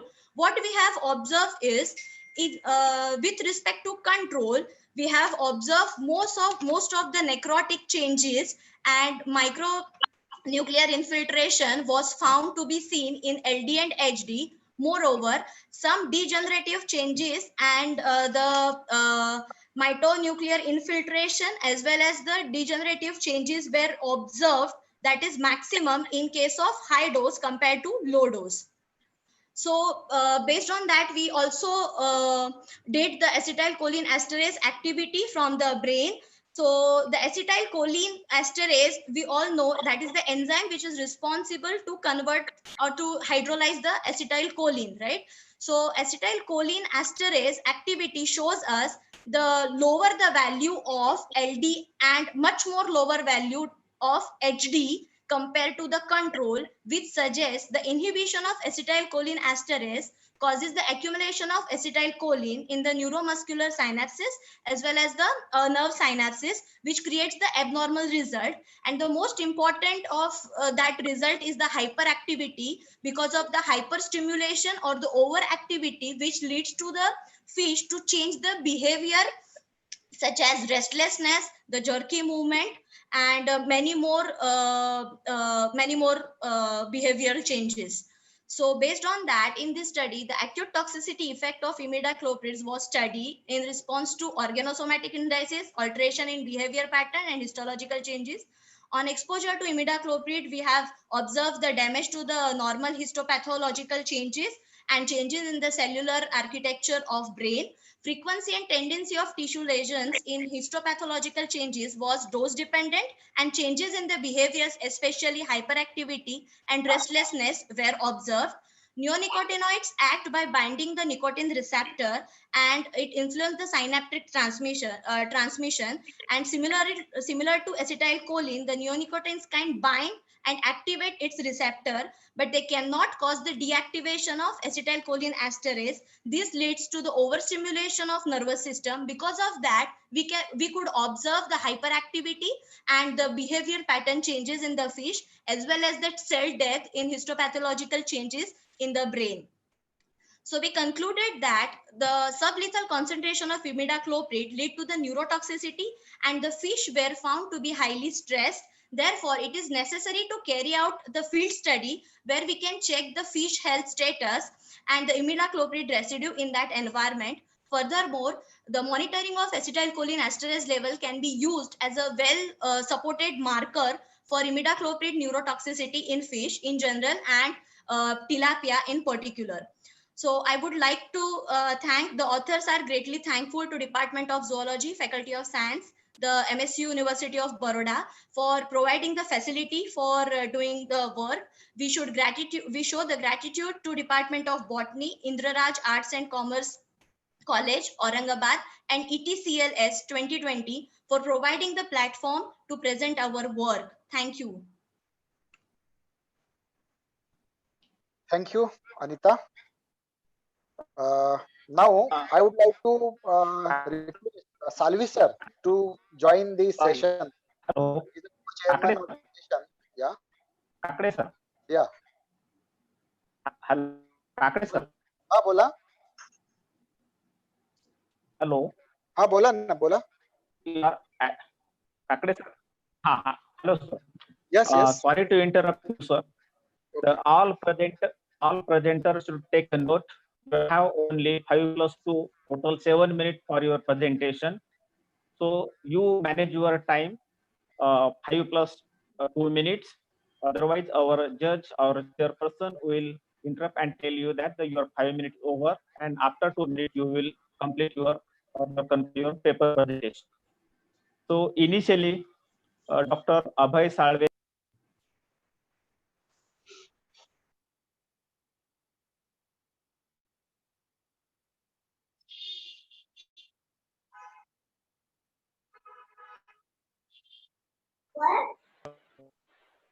Salve sir. Hello. Hello.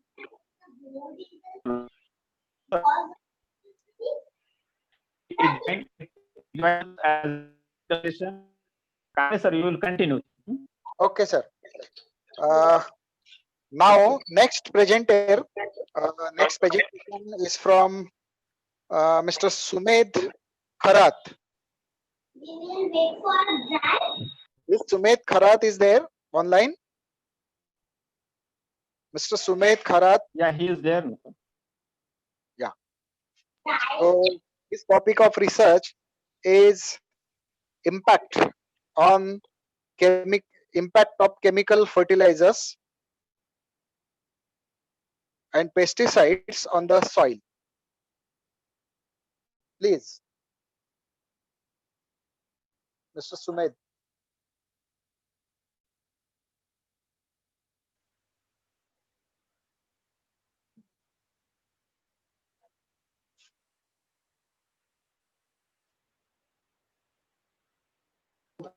Kharat sir, please unmute your mic.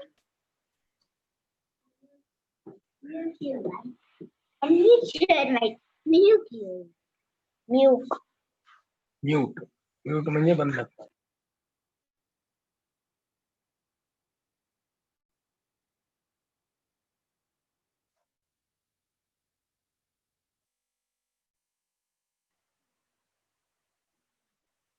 First, see what is You are not audible. You are not audible, sir. writing the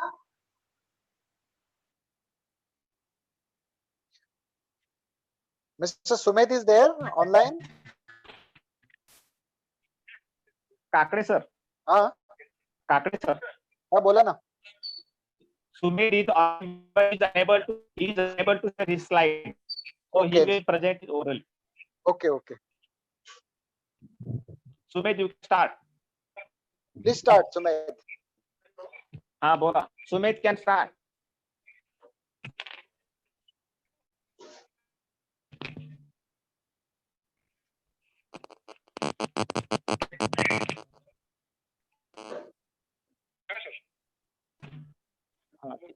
ठीक है, सुरू झालं. Okay, त्याचं screenshot घ्या.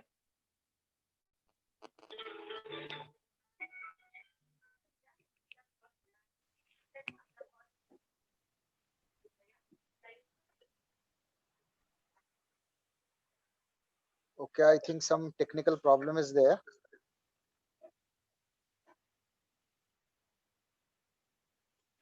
Shall we go to next presenter?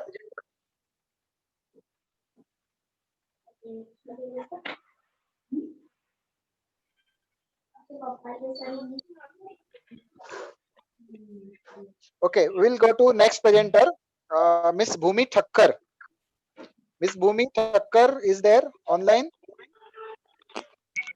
Yeah. Hello. Yeah, good afternoon, sir. This is Dr. Parth Pandya, same group of Bhumi Thakkar. I will be presenting the presentation. Okay. Yeah. Shall I share? Yeah. Please. Yeah.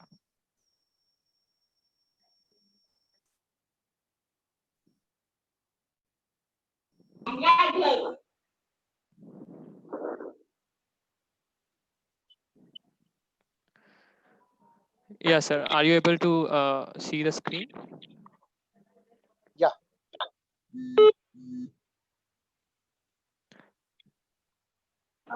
Okay. So good afternoon, everyone. I'm Dr. Parth Pandya. We are working on the toxicity of various pesticides, and this is one of our small study which we have conducted on honeybees. That is, the topic is understanding the effects of sublethal pesticide exposure on honeybees, a behavior, biochemical, and histological evaluation. So as we saw from the previous speaker, I'm not able to change the slide. Yeah, fine. So as we heard from the previous speaker that she presented the neonicotinoids, that is imidacloprid. We are also working on the same line, but we have selected the different pesticides. Now, the rationale for selecting these pesticides are the usage of this pesticide in an area around Gujarat and in India.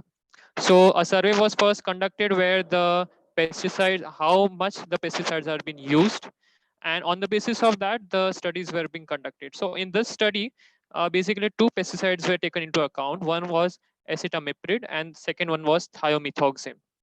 Now, both of the pesticides, they belong to a group called as neonicotinoids. And as we already have gone through that, these neonicotinoids, they bind to insects, particularly through the pest species, where it blocks the acetylcholine esterase activity. And hence, the acetylcholine is being gained by the receptor, and due to paralysis, the insect death happens. So in line of this, what is happening is, it is also affecting the different types of insects which are beneficial. So if we count the beneficial insects, the major group belonging to the beneficial insects are the hymenopterans. And this hymenopterans, that includes the honeybees. So in line of this, we have focused on honeybees as they are a major group of pollinators also. And if the pollination is hampered by these pesticides, it will lead to devastating effect. So our objective was to evaluate the toxic potential of these two pesticides on Apis mellifera species. And in that, we have done 4 major parameters. First one was to find the lethal dose of it.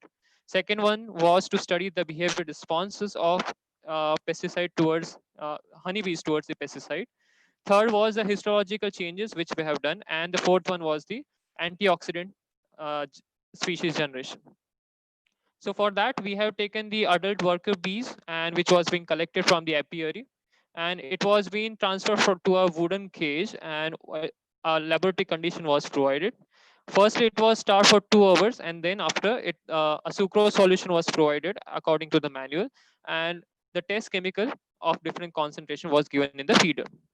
So if we see, the behavior responses were recorded every 4 hours, and the Fed was changed according to the 50% sucrose solution. LD50 was calculated according to the OECD guidelines, and hence the organs were dissected out for the midgut and the hypopharyngeal gland, of where the histology was studied. So coming on to the results shows that the LD50 value of acetamiprid and the thiamethoxam, if we see the LD50 value, the thiamethoxam was showing a more lethal dose compared to acetamiprid, and due to which we further did the study of various behavior aspects. For example, we studied paralysis, crawling, ataxia, hyperactivity, moribund, cramps, and tremors. And in all the conditions, we gave 3 major doses according to the OECD guidelines: the low dose, mid dose, and the high dose, which has been termed over here as LD, MD, and HD. Okay, out of the 3 dose, the major effect of all the behavior abnormality was seen in the mid dose and the high dose. And accordingly, the honeybee health status was being governed. So further, to prove that there is a behavior alteration, we supported the behavior alteration with the antioxidant species, where in this first diagram shows the lipid peroxidation, the reduced glutathione catalase, and superoxide dismutase. So the rationale behind selecting this was we did the enzymatic and non-enzymatic parameters, and to deal with that also, we also did the lipid peroxidation. So if we see, the first diagram shows that of the lipid peroxidation, where the low dose and mid dose showed the significant increase in lipid peroxidation. Similarly, that was case in case of reduced glutathione. However, there was a decrease in catalase in mid dose, high dose, and low dose in catalase activity, while superoxide dismutase activity was found to be high. Similarly, in case of thiamethoxam, the same parameters was repeated, and we also got this almost same results. For example, lipid peroxidation was increased. Similarly, that of the reduced glutathione, while the catalase was decreased and superoxide dismutase was increased. Now, in thiamethoxam, the dose fluctuation, there was fluctuation of with respect to dose. Hence, we further performed the histology, where the histology of this section shows the acetamiprid sections, where the midgut of the normal B shows that of the low dose, and the mid dose and the high dose were being seen. Now, as we know, in case of our humans, we are having the different layers in our gut, that is serosa, mucosa, submucosa, and so on. Similarly, in case of honeybees, there are certain layers which is having the muscularis, serosa, connective tissue, and so on. So if we see the normal histological structure, it is very intact in case which has been shown over here. Whereas in LD, MD, and HD, there is aggressiveness of abnormalization of this particular structures, which we have been noted.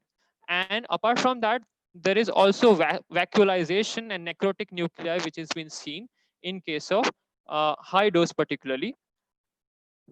In case of thiamethoxam, what is happening over here is, similarly, as we observed in acetamiprid, the severity was quite increased in case of thiamethoxam compared to that. And there was a complete, we can say, the nucleus was very abnormal, and it was going in a necrotic cell death.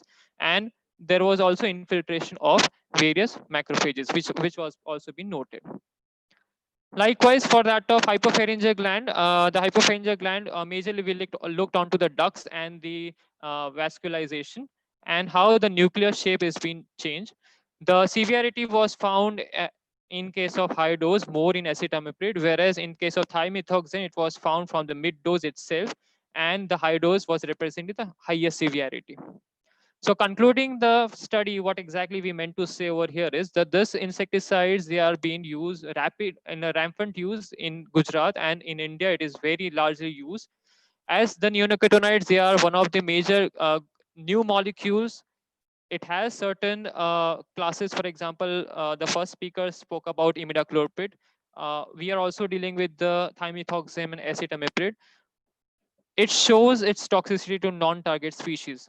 Hence, the toxicity assessment of this proves that it is not only toxic, it is not killing the pest species, but it is also hampering the ecological non-target species.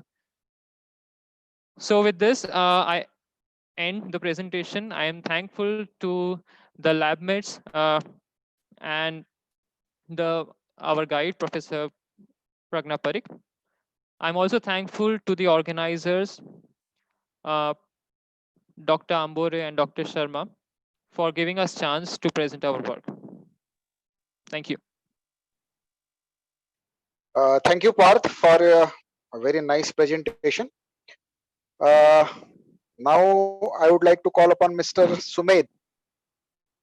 Sumed is there online?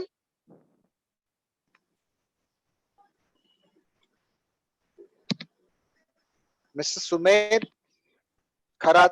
Yes, sir. Yes, sir. Sir, okay. I'm not able to share my screen, sir. Okay, so you carry on, no? Sumed, carry on without without PPT also you carry on. Okay, sir.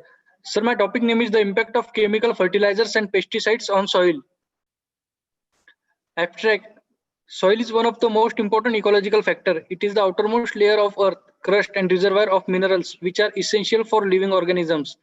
The chemicals fertilizer increases the plant growth which ensure food security of the world. Chemically produced plant is very dangerous to the human.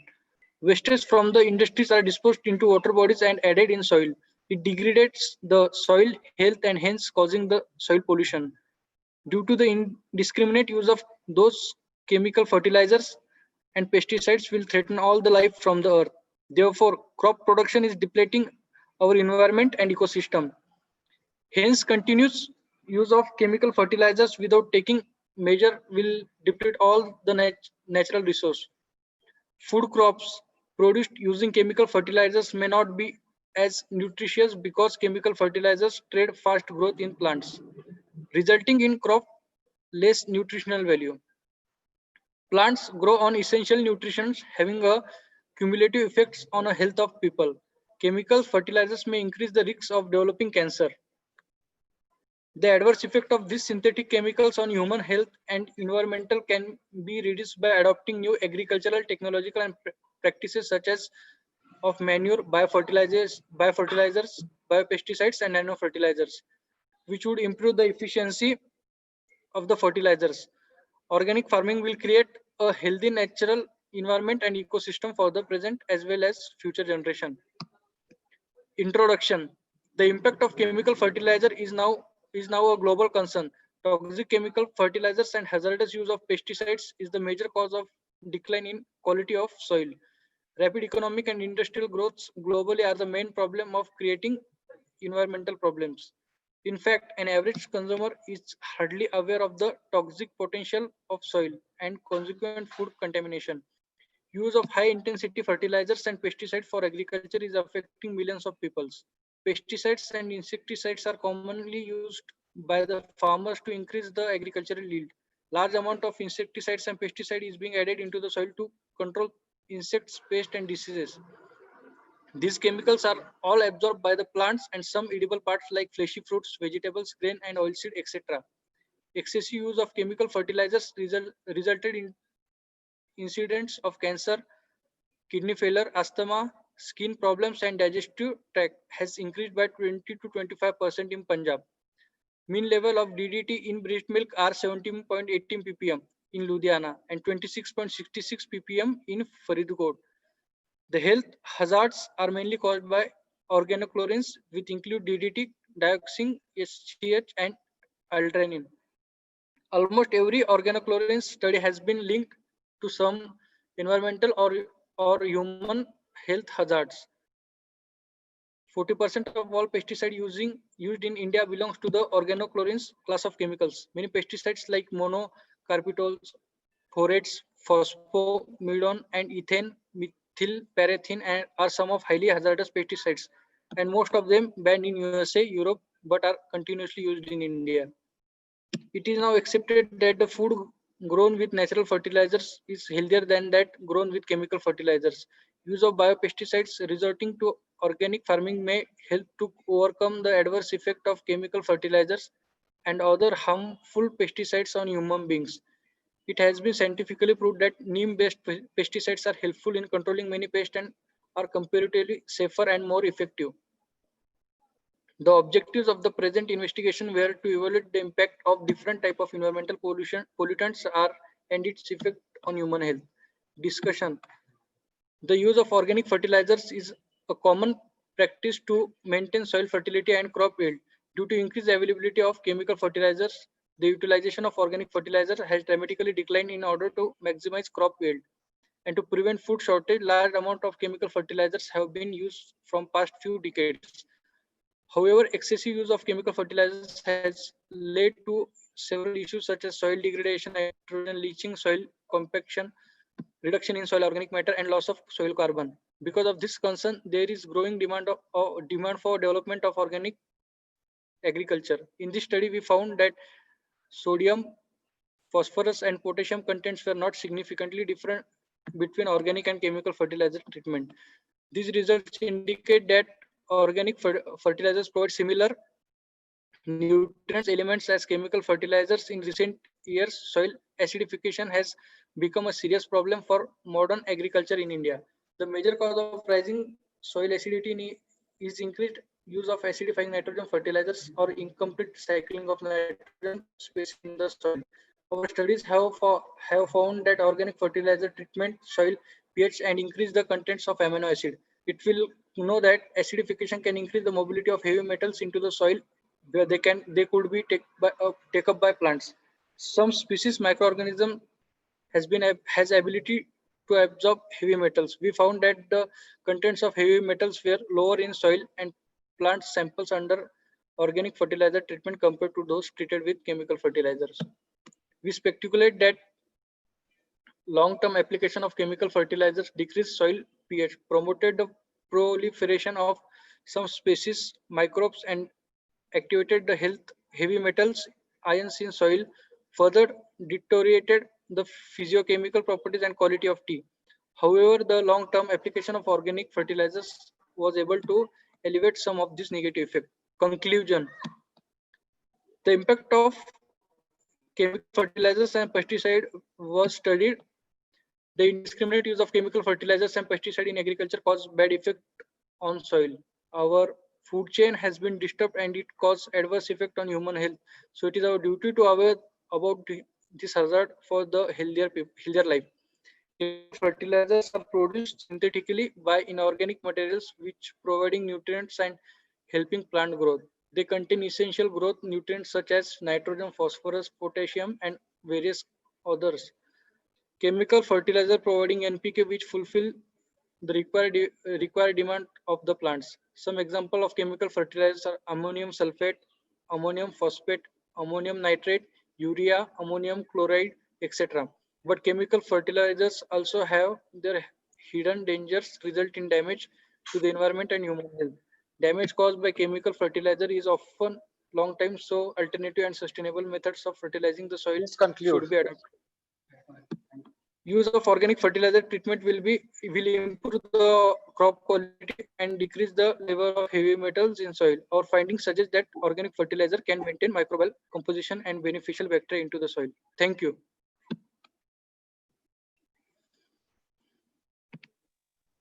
Thank you, Sumed, for a presentation. I think that was the last presentation of this session. First of all, I would like to congratulate all the presenters who have presented their papers in this technical session, and all the papers having the quality and valuable information. And I hope our audience get benefited. I thank. In this session, total 5 papers were presented, and very good presentations. Some are very good presentations were there. I would like to thank to organizers and Indrajit College for giving me this opportunity to chair this session, technical session. Thank you very much. Now I declare this technical session is over.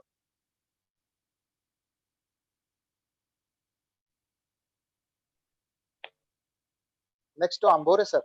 Yes, sir. Yes, sir. Chauthewale sir. Thank you very much, Kakade sir, for being a chairperson of this technical session. On behalf of organizing committee and our college, I express sincere thanks to you and Professor Abhay Salve.